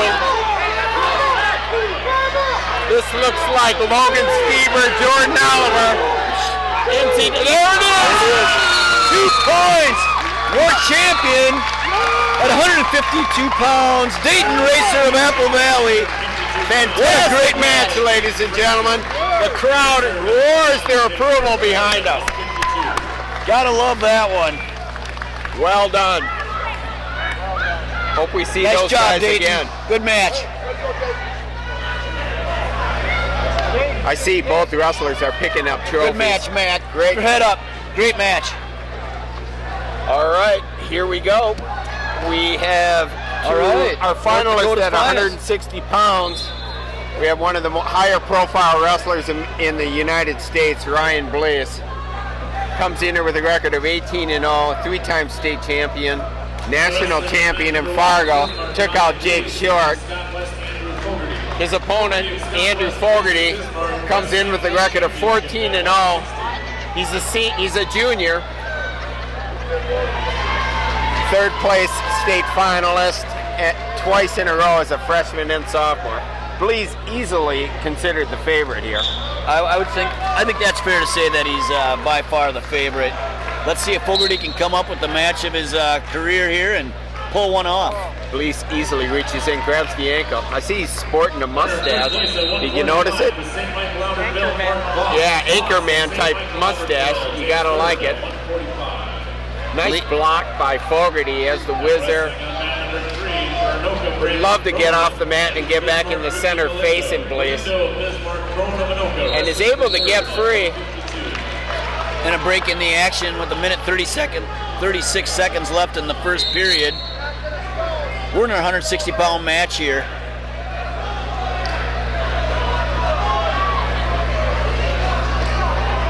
Blease is on his way to Oklahoma State next season. Very nice pickup for Coach Joe, or Coach Smith. Oh, Fogarty in on a pair of ankles. Blease turns around. Fogarty, if he can turn into him, might have a chance. Gotta come up, up. If he comes up and turns, might get the early. Yeah, got up the cradle there. Cradle. He's in trouble. Blease is gonna get pinned. Could get pinned. Fogarty has him in deep trouble. He gets out. We have only a 3-point near fall. It's 5-0 in favor of Fogarty out of Scout West. An unbelievable turn of events. That was awesome, Steve. 5-1. I know a lot of this crowd would like to see him fall here, and so they're both on their feet. It's 5-1. Fogarty. Unbelievable.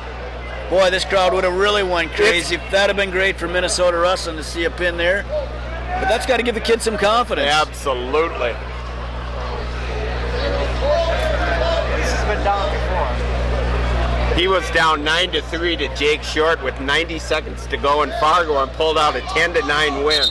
Yeah. This is not unfamiliar territory. And that is freestyle too, though. Let's say that it's a lot easier to score and make quick points. You got it. Let's see. Wonder when's the last time Blease has been in a cradle as a high school folk style wrestling match. Oh boy. Fogarty is in trouble, but he comes fights, out rolls right through it. nice. Blease He wants to struggling to get that balance back. takedown. I think Blease is a little stronger than Fogarty. He certainly is. But Fogarty is a tough customer. I love the way he wrestles. So we're starting the second period. 5-1. Rather dull Steve. first period. 5-1. All right. These last couple of matches have been fantastic. Andrew Fogarty, junior out of Scott West, with a 5-1 lead. Over the number 1 ranked kid in the country at 160 pounds. That's right. Let's see if he can hang on here. Crossface by Blease, reaches around for the ankle, hooks it, gets the 2-point. And he still has the arm. That's right. the troublesome deal there. Yep. Suddenly we have a match now. It's 5-3, favor of Fogarty. Blease has Fogarty. And Blease is about to get some back points possibly. But he could pin himself. That was close to a defensive pin there. It was. Very close.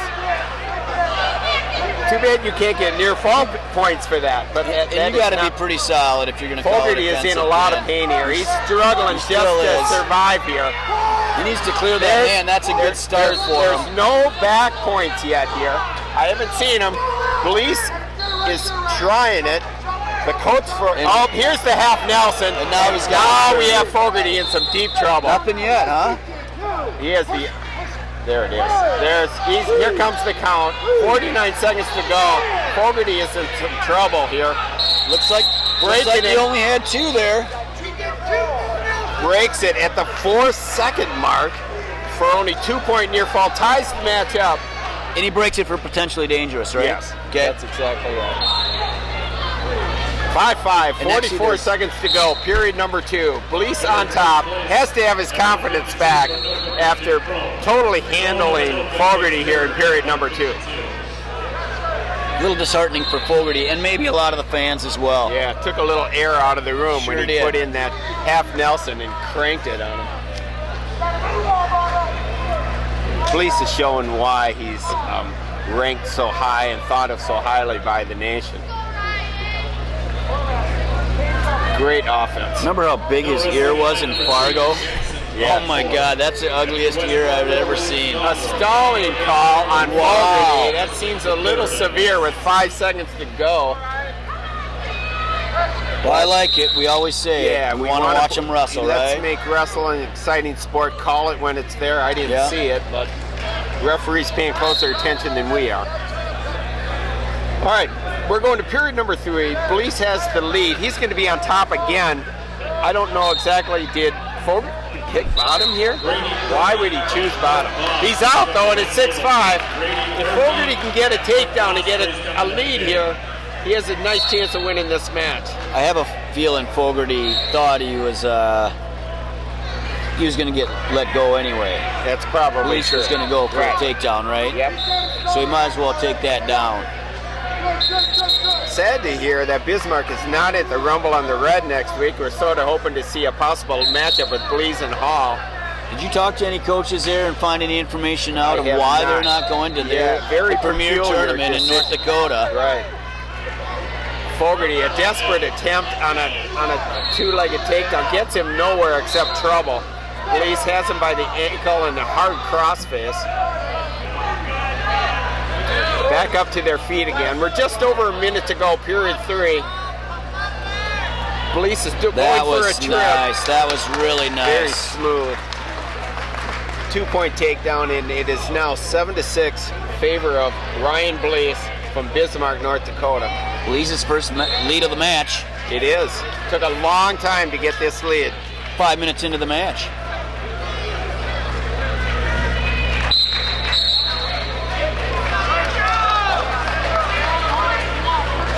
You know, I don't see any socks by Andrew God Fogarty. darn it, I knew you were going to bring that up, and I didn't want to point it out. Winner of 7th place at 152 for Rochester Mayo, Brady Nelson. Nelson of Mayo takes 7th. We got 45 seconds to go, period 3. Blease is on top, riding Fogarty really hard.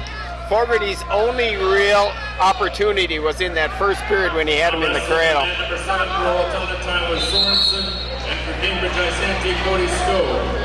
Skov of Cambridge Isante, Sorensen of Altona, wrestling for 7th at 160. We're at the 20. There's a stalling call against Wow. Ryan Blease. He was a parallel ride there. Yeah. Okay, Fogarty's got to find a way to score one here to take it to overtime. Sits out, tries to switch, rolls through. Blease in nice position. Well, a great effort there by young. Andrew Fogarty. Yep.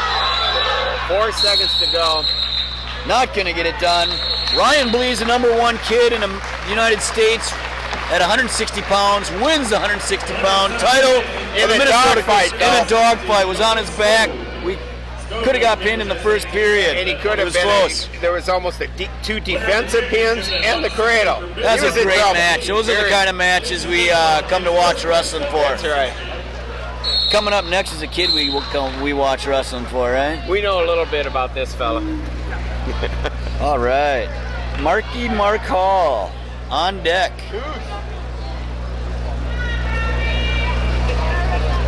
So here we go, 170 pounds. We're at the Christmas tournament in the finals. Apple Valley's Mark Hall, another finalist, going for their second title, I believe, here. Third. They had wait, Rathman lost. Racer won. Racer won. Hall has won. Hall is up. They're going for their second Gross title. won. Gross won. They're going for their third. Thank you. So Mark Hall for Apple Valley, his opponent is Luke Norland, Jr. out of Jackson County Central. Nice to see a Class A school make it to the finals here at the Christmas tournament. So we go from the #1 160-pounder in the country to the #2 170-pounder, That's right. Mark Hall from Apple Nice. Valley. We saw Anthony Valencia last week. There's people that think Valencia deserves the #2 spot after beating Hall last fall up at the Freak Show. But Oh, nice! one of the most athletic, gifted wrestlers you'll ever see in a singlet, right here, Yep. ladies and gentlemen. Just sit back and watch this. I don't think Hall wrestles much Greco. He did this summer, didn't he? Did he wrestle in Fargo, Greco? I think he did. Did he? I don't remember that. Okay, I maybe just not. don't I know can't that- remember either now.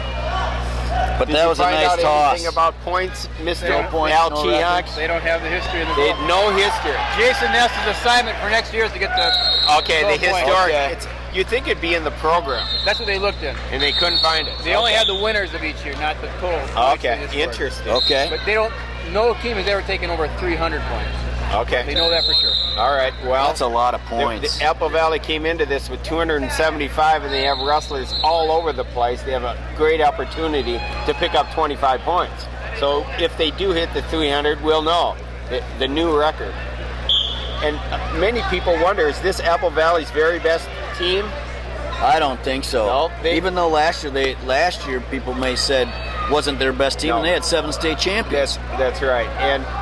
But they also finished number 1 in the United States 2 years in a row. You got to go with those being their best That's teams, right. right? That was the years with Keogh and Macaulay and Yep. LaValle.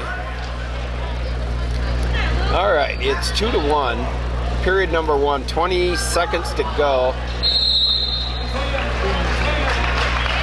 Kingsley was on that team. Dan Zambroda Dan just pointed out. Marquette of Hastings takes fifth. There's 2 for Mark Hall on the edge of the mat. Extends his lead to 4-1. He's holding his thumb. He hurt that thumb a couple of weeks ago. He just got a Couldn't big remember where that cast happened. taken off. Yes, he did. To think where he hurt that. Did he hurt that thumb at the He hurt that at the Freak Show, and then we saw him come to the JJ Classic with the cast on. Yes, he did. And then we Very- saw him at Apple Valley and Prior Lake with a bigger one on. That was a soft cast. Yes, he did. Yep. Hurt his eye that night. Went to the emergency room. Said he was Right. bleeding out of his eye. Hey, he had a tough month. Yep. 4-1. Mark Hall starts period number 2 on the bottom. And you were talking about Valencia. That's where Hall lost to Valencia. That's right.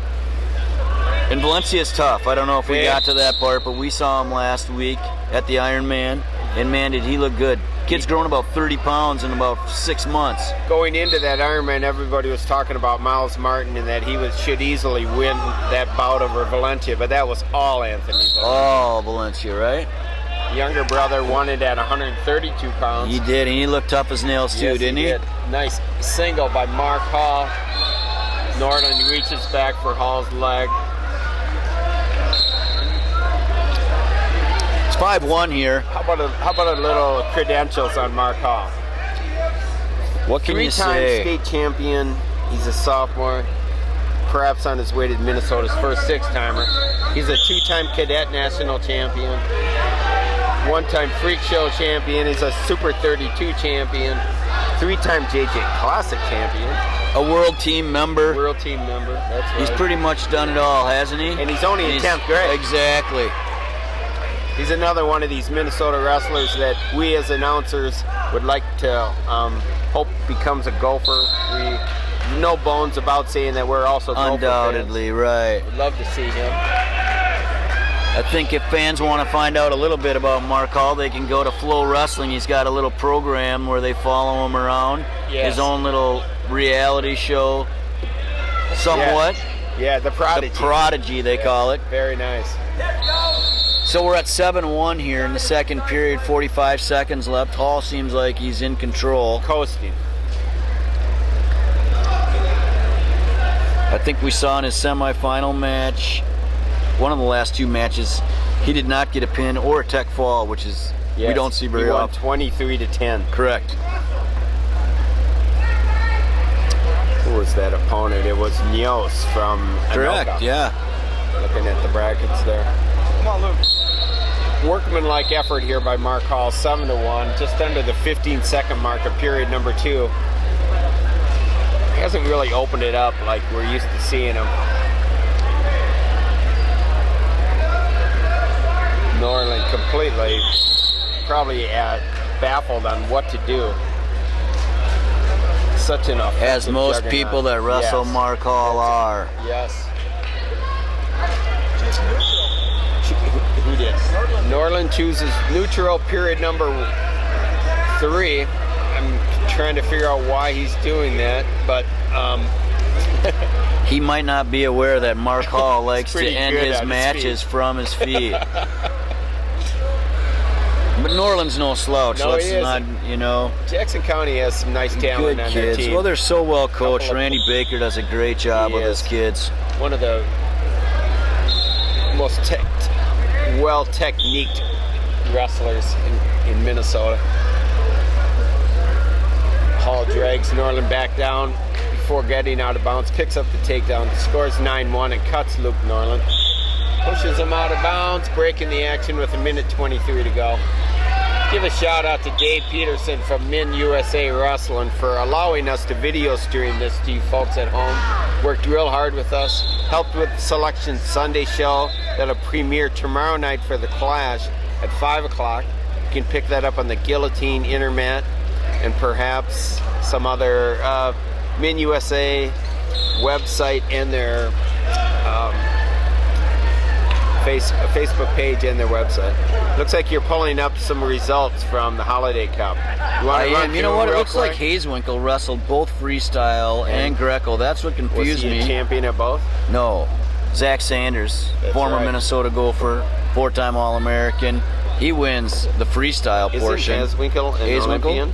He is an Olympian. So Sanders beats the former Olympian. Very nice. Big win for him.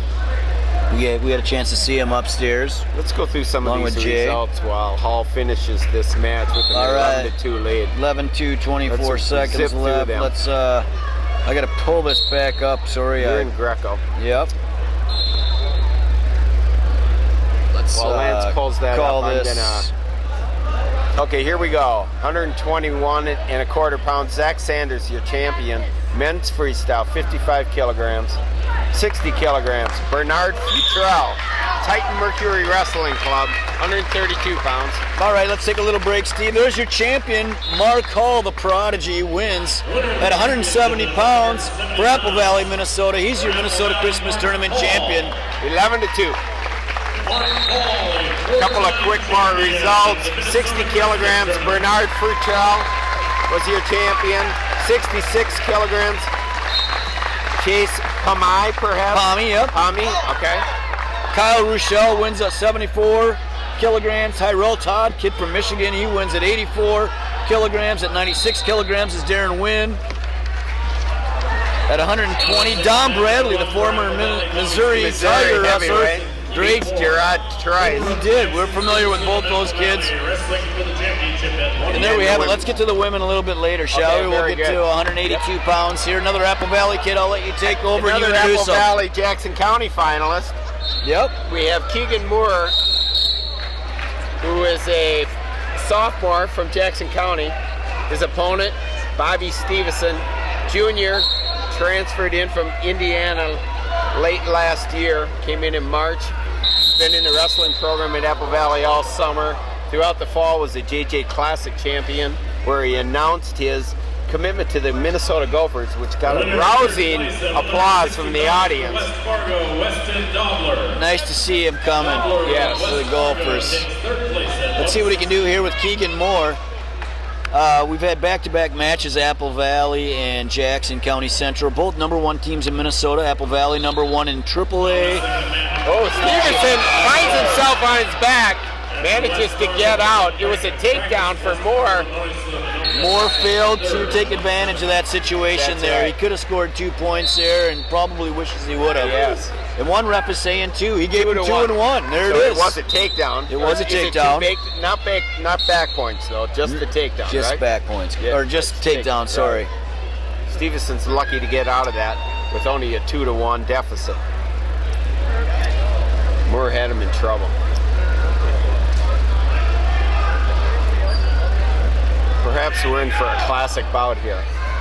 These Moore kids from Jackson County Very Central tough. are tough, aren't they? They are #1, and this is #1 seed Stevenson, #2 seed Moore.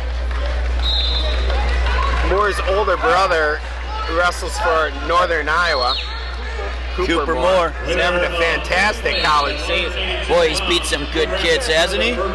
Didn't he beat the North Dakota State University Stephen Monk in a He match? did beat Monk. Yep. No slouch Now there. wrestling on mat number 5, the Cambridge Isanti. Just under 20 seconds to go, period #1. Stevenson of Apple Keegan Moore with a surprising, to me, 2-1 lead over Bobby Stevenson. Maybe it's not.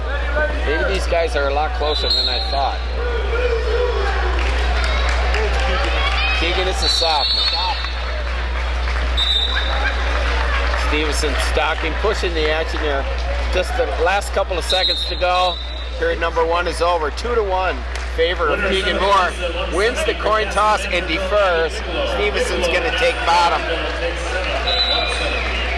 Baker's yelling instructions. Boy, Baker'd like to see Moore pull out a win here, Wouldn't wouldn't he? that be a boost? We got a tie match. Stevenson has been able to score points at will throughout this weekend. This match, Different they story, are isn't not it? going to come easy.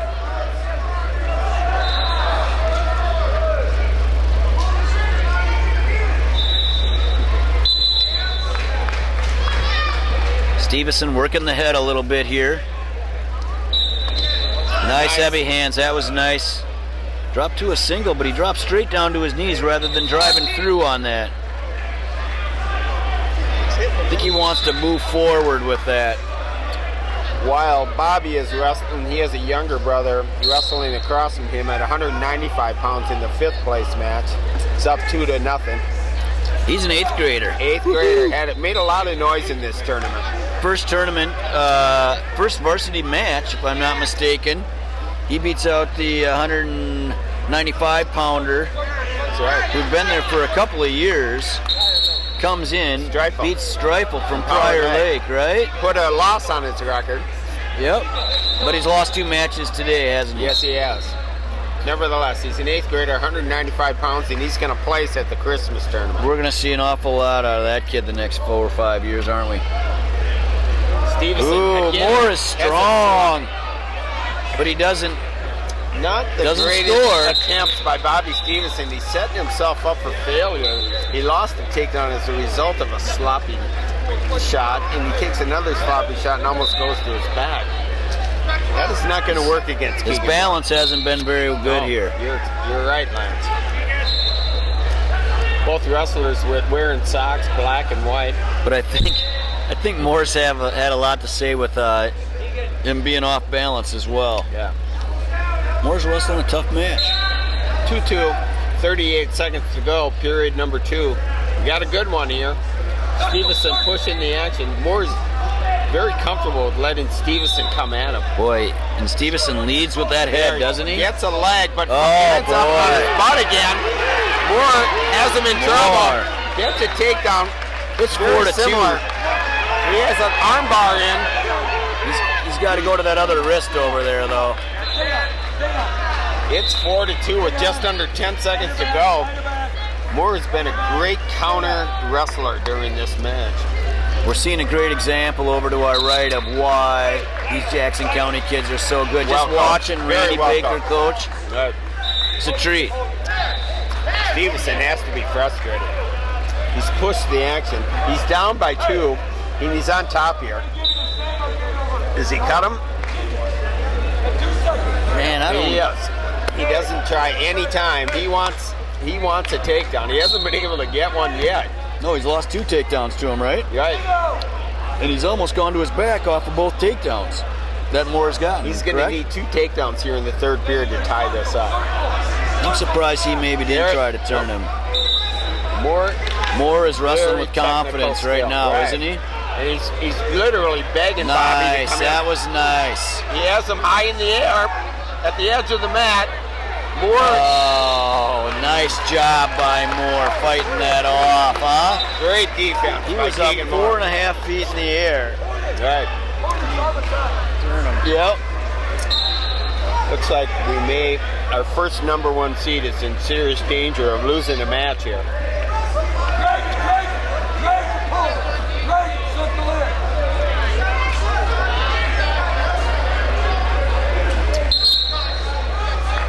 So 5-2, we're at the point of the match where Stevenson's going to need a takedown with back points.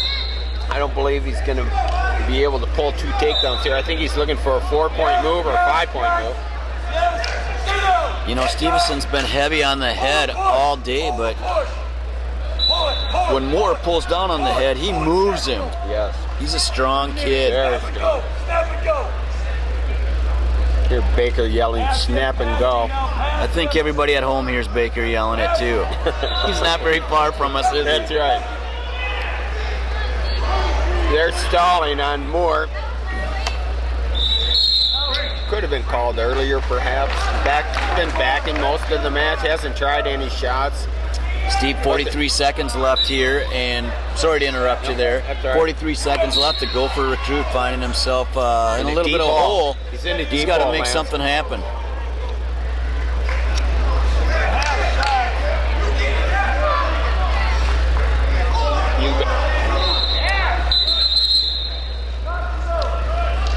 We're at the Glad he didn't make that call there and Yes. give him that. Me too. He did secure both Yep. feet, didn't he? Yes. 29 seconds to go. It's 5-2. Keegan Moore with the lead. I think you're going to hear a loud roar of approval when this match ends. A lot of Jackson County fans here. And they're right behind us. Yep, they sure are. They're yelling, encouraging Mr. Moore on. Certainly not one of Stevenson's better wrestled match.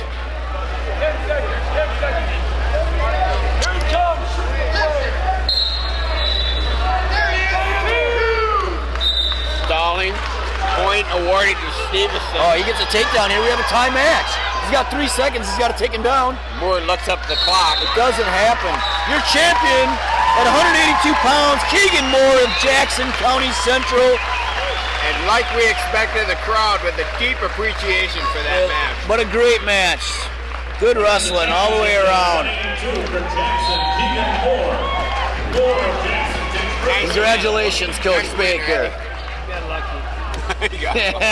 There you heard it from Coach Randy Baker.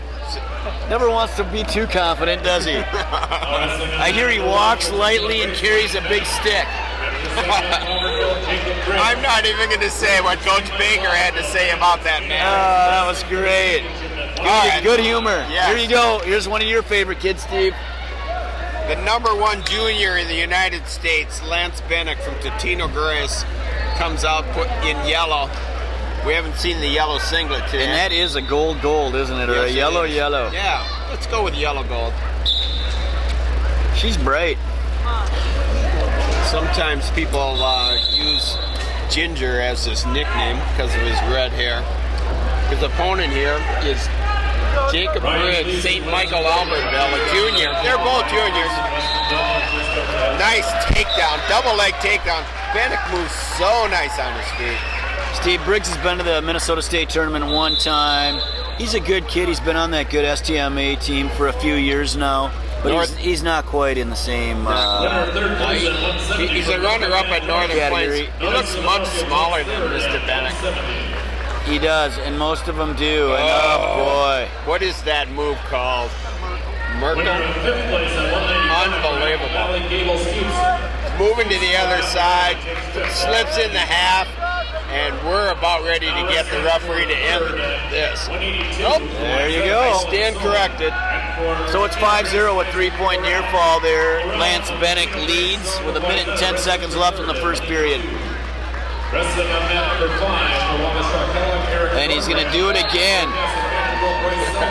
He's going to attempt it with again. complete confidence. He is. Nobody tries that move unless they absolutely know they're going to win this bout. Well, you need some leverage on your side to pull that move off.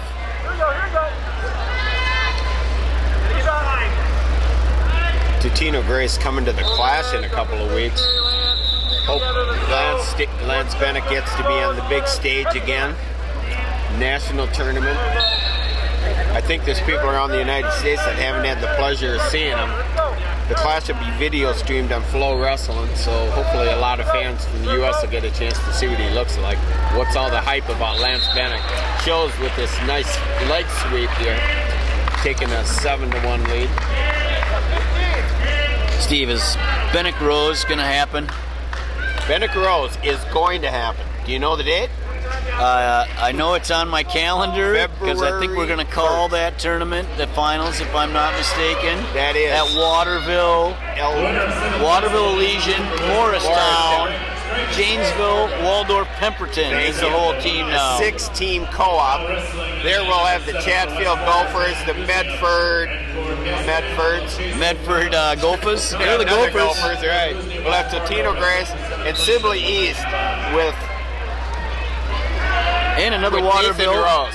Another Gopher recruit at Waterville. I believe Skylar Nathan- Petrie. There you go. I believe Nathan Rose is the number 2 ranked 195-pounder in the United States. Bennick Right is behind 1. Bennick. We're going to see those two go at it in about 6 weeks from now. Al, we hope you can join us at the table making the call.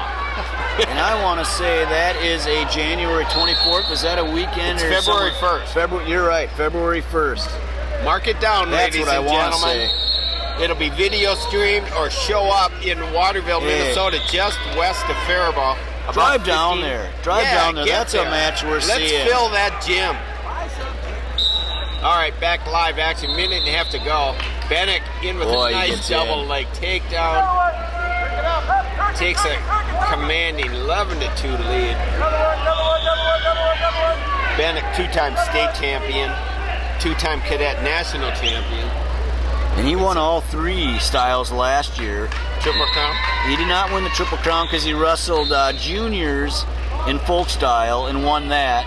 Okay. And then when he went to Fargo, Went down wasn't that to correct? cadets. He went to cadet, so they didn't give him an official Triple Crown, Even though he went up, which in is age tougher class. than winning Right. all 3 in a cadet as a cadet.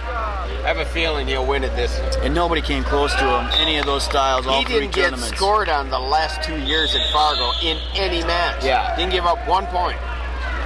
So we're gonna officially say it here. He's good. I'm with you. Are you sure that power switch is on?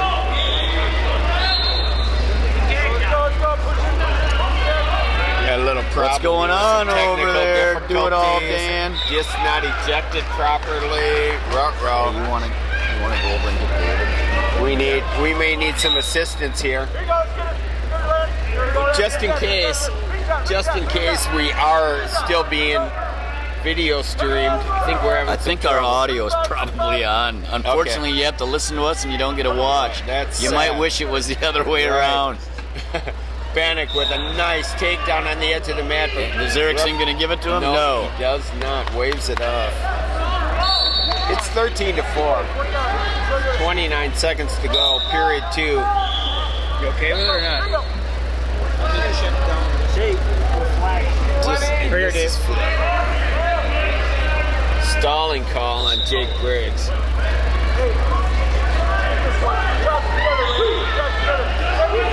We have Dave Peterson over here helping out from NUSA Wrestling. Generous enough. We've lost power here on our camcorder and nobody can really recognize what the issue is. He's going to crawl in front. What's the score, Lance? It's 13-4. Lance Bennick leads. You want to ask Al if he wants to call the next match? I'd step Sure. away. Al, how would you like to come in and announce the next match? Sure? You want to try it? No, that's fine. Take my spot and maybe even Zumbro to Dan. You guys want to? That's fine. No? All right. Matches up north. Well, we do want to remember to announce that the referees are wearing I promise I'll come over. Okay, and yes. take care of Bennick what with you're doing. the cradle in on Briggs. Very tight cradle at the 144 mark of period 3. There's your pin. There's your Take winner. it away, Lance. At 195 pounds, it's Lance Bennick.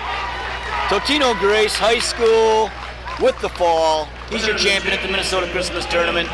Lance, do you know anything about the takedown cancer shirts that were being worn by the referees earlier today?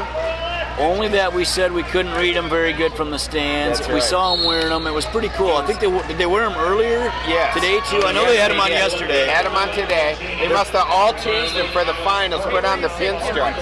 And is that Randy Shaver's takedown cancer? Do you know? Remember I sent you that deal? That's I the same don't deal, know right? that. I think it must be. Okay. Same name. It must be. Needless to say, it's pretty cool to see all these high schools around Minnesota jumping on Randy Shaver's deal. Go ahead, let's announce this Hey, match here. we got a big match here, ladies and gentlemen. It's a rematch from a couple of times these guys have hooked up. Once in the team semifinals last year, Alex Hart from Prior Lake in green leg band, blue singlet with the gold trim at the bottom.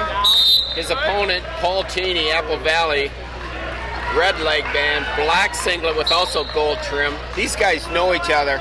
We had a chance to see them in Apple Valley, Lance. We did, and it was a tight match too. Cheney came out on top. Got a quick early takedown. What's the difference? And I'm not sure we were clear on it. Cheney was on the short end of the deal in the tournament, state tournament last year in the team duel. That's right. He did. And Paul Cheney was our state champion. He here. was. Alex Hart finished third. I think he took a loss to Trey Story from Rosemount. Correct. Lord Paul and Noyce, please come to the head table, please. All of Noyce, please come to the head table. Well, I wonder who he lost to.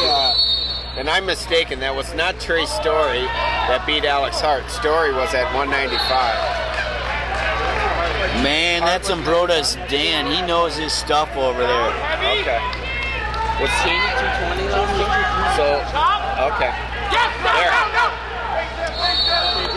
Nice action for the 220 pounders here. They've both been doing some nice leg attacks, which is a little unusual for 220s. We have Danny Zulke to our right, assistant coach for Prior Lake. Daryl Johnson is coaching Paul Cheney to our left. We got Zambroda Dan Hayes running our camera for Dave Peterson Min USA. I'm Steve Elwood. This is Lance Hughes. We're accompanied by Al Tiak on the championship match, 220. We've got the Clash crew going. We do. All the Clash crew. It's nice to be here with all you yahoos. That's right. Lance, new to the Clash board this year's brought a lot into us. We're glad to have him. Did a great job updating our social media director. Hart is in with a great single with under 5 seconds to go. And he does not finish. Doesn't finish. It's 0-0. I want to finish that. Lance did a great job of putting I'm running out of, my mouth isn't working very well. Is our Facebook page for the class. What else have you been involved in? The website, a little bit of everything. But no matter how much you brown nose with me, Steve, you're still buying steaks later. Very nice. Heard you have some seafood coming your way later. I do. Tonight. I have some family in town here. Gonna have some crab legs. Little holiday meal. Again, Cheney in the red leg band white socks, Hart green leg band black socks.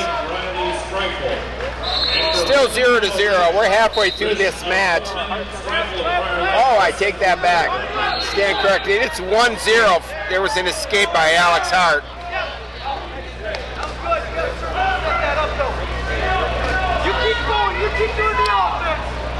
It's another tight one between these two guys. Boy, they know each other well. And both talented football players. Understand Cheney was recruited by NDSU to play football. That's the word on the street. That is the deal. But he is not going there. He's going to go wrestle at Moorhead State. Yes, that's right. Not far from Fargo. Correct. Right across the river. Heavy time. Circle out single. Heavy. Everything's heavy. Good, yes. This has been a fantastic championship finals. It's been great. We've had a lot of great action. Cheney in on a single. Hart scoots around, picks up the takedown, drives Cheney's face into the mat for a 3-0 lead with just 30 seconds to go in period number 2. All right, this is great. I want to see what Cheney can do from this position here. Down 3-0. Can the state champ make this happen, come back and score 3?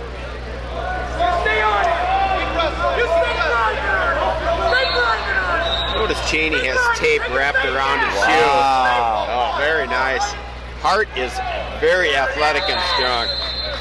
He is definitely looking like the better wrestler this period, isn't he? All right, 3-0. Cheney from Apple Valley finds himself in a little bit of a hole here. He's going to take the down position. I'm going to guess we're going to go to 3-1 shortly with a takedown possibly for the tie. It's been a great match so far. A lot of action. You know, we have haven't lost much of the crowd, considering we're way up at 220. Usually by this time we have fans leaving the arena. Steve, the wrestling's just been too good. Fantastic. Part of that is these two guys right here. Yeah, a lot of people want to see this. And some people might be saying for Santley Stoll too. You want to say that? All right, we just got a text in from Bill Olson, who's the head ref, right, for the Clash. And he says the refs wore those T-shirts to honor Doug Ryder, Mac's dad, and Rod Frost's brother-in-law. And I don't know Rod Frost's brother-in-law's name, but that's pretty cool. They wore those to honor those guys. We saw Mac's dad yesterday, and Mac had told us his dad was battling cancer. We thought he looked pretty good yesterday. He was moving around. Well, good luck to both of those guys, and that's pretty cool, the refs, to put that together and get those T-shirts, the ref shirts together for that. And thanks, Bill Olson. Yeah, thanks for sending it this way. Let's get back to the action here. 45 seconds. Alex Hart has been riding Paul Cheney really hard here in the third period. Cheney's in some pain. Grimaces. There's 35 seconds. It's 3-0, all Alex Hart.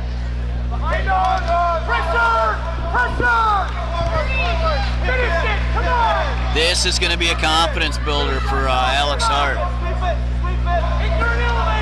because he dominated the last two periods. Cheney comes up with a reversal right at the end of period 3, and it's 3-2. Makes the cut. We got 10 seconds to go. 4-2. Cheney comes up, and it looks like he stood there for 2 seconds without taking any action. Yeah, he stared at the clock. There's your champion. There's your champion at 220 pounds, Alex Hart from Prior Lake.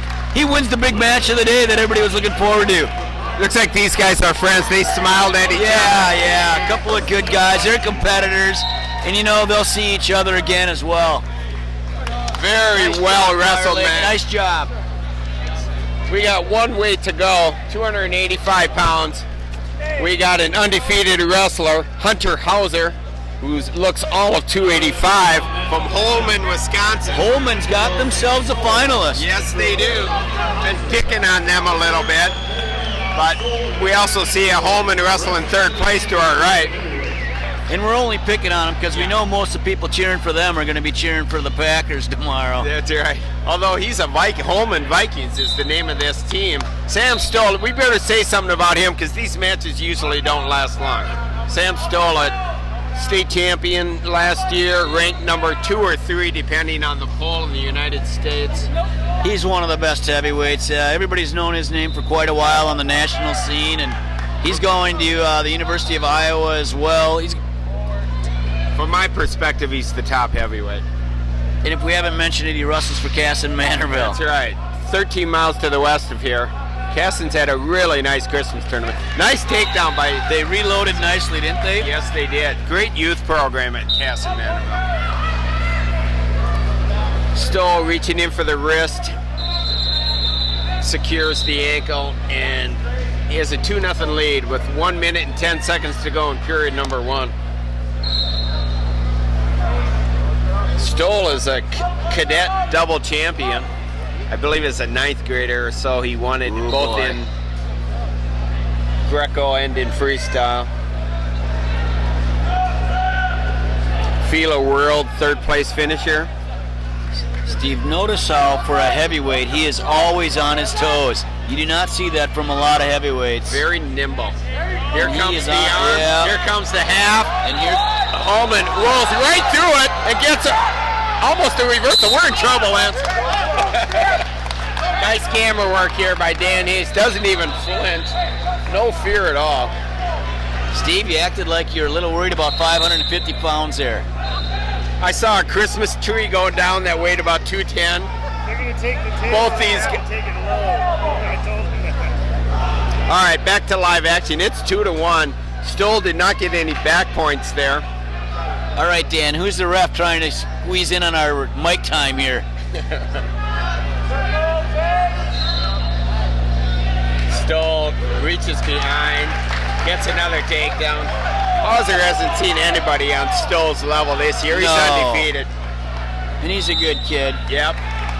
Senior It's 4-1. Hunter Hauser finished third place in Wisconsin last. He is a very large heavyweight. Hey, Steve, before this is all over, let's go back to the U.S. Cup here a little bit. I want to mention the ladies. All right. All right, because we had a ladies division as well. Victoria Anthony of Sunkissed Kids won at 48 kilograms. At 55 kilograms is Whitney Condor. Congratulations, Whitney.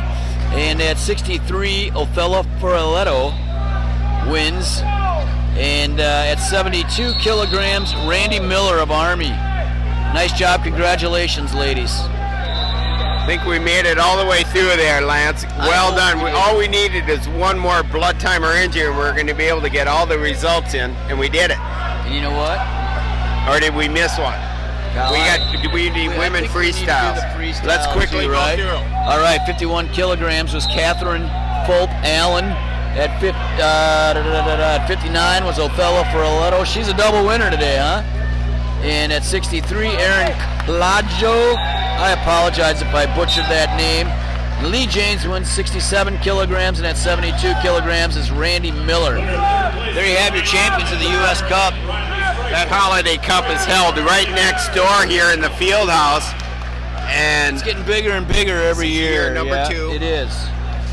These guys came from around the United States to Rochester, Minnesota. They're awarded cash prizes. The winners are.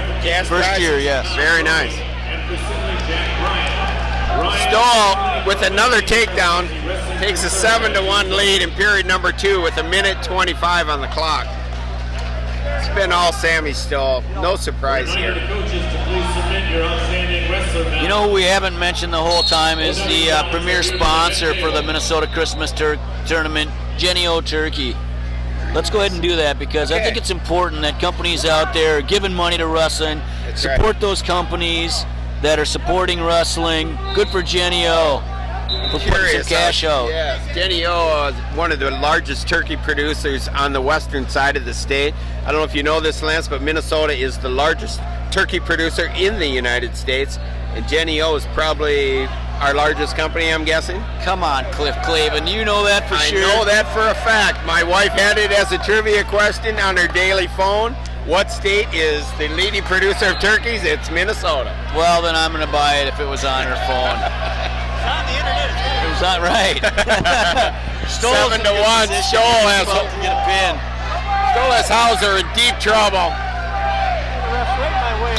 There's your pin at heavyweight. Your winner is Sammy Stoll, Casson Manorville, 285 pounds. Lance, can we pull up the team scores? Let's see what we can do here. Holman is a bloody mess out here. His nose is taking a beating. Throws his trophy to the coaches. I don't know where they're at or where they've gotten to. It's probably close. Apple Valley, 291 points. It probably is because Cheney lost at 220, so they're not getting points there. Right. The last points at Apple Valley would have been awarded would have been at 182 pounds. Right. But they also scored some points over there in 3rd, 5th, and 7th place matches. Right, exactly. So, but they still a very, very impressive 291 points. Has to be close to the record. It's got to be. West Fargo finished 2nd place, 179. Who's 3rd? 3rd place looks like Prior Lake's in there at 168. I don't think they would have been taken over by SDMA. No. SDMA comes in 4th, it looks like. Bismarck is about 14 points behind there at 138.5. Then Scott West, Kaukauna, Wisconsin, Simley, Anoka, Casson, Manorville, and He Hastings. did make that top 10 as predicted. Oh, as you promised. 3 points. Just they needed a couple of wins to get there. Well played. Yep. Hey, Steve, great doing another tournament with you. Don't want to be in a big hurry here to get done. Yes. But thanks to everybody for putting on the Minnesota Christmas Tournament. Once again, this is just a great tournament. It's ran so well. In a great venue. It's the best venue in Minnesota. It's awesome. We have this RCTC to host these events. Without it, we wouldn't be able to host these kind of events. This size with a gym of this size that can put 8 mats in with ease and have plenty of parking. Absolutely. We want to thank everybody out there that's listening and watching tonight. Thanks for putting up with us. We're going to see you next weekend. We'll be at Rumble on the Red in Fargo, North Dakota. A lot of these teams will be up there. Apple Valley will make an appearance up there. First time in quite a while. Yes, be nice to see them. And then two weeks from now, the class back in this building, 32 teams from around the United States will be here. Tomorrow, Selection Sunday, those brackets will be released. The all-important brackets will be Correct. released at 5 p.m. At 5 p.m. watching now, you're going to be able to come and see what the seeds are. They're done. We know what they are. We do. Can't wait till tomorrow, and I for sure can't wait for 2 weeks. Clash 12. It's going to be a good one. OPRF, Apple Valley. Bergen Catholic. Woo, Bergen Archbishop Catholic. Bowlers, St. Peter Prep. Oh, those teams from Bettendorf, Iowa. Right on. Vacaville, California. Probably bringing their best team they've ever had. It's going to be a good one. Yes. Hey, we'll see you next weekend. We'll see you in 2 weeks. Thanks, Steve. I Thank you, appreciate Lance. it. I had a ball.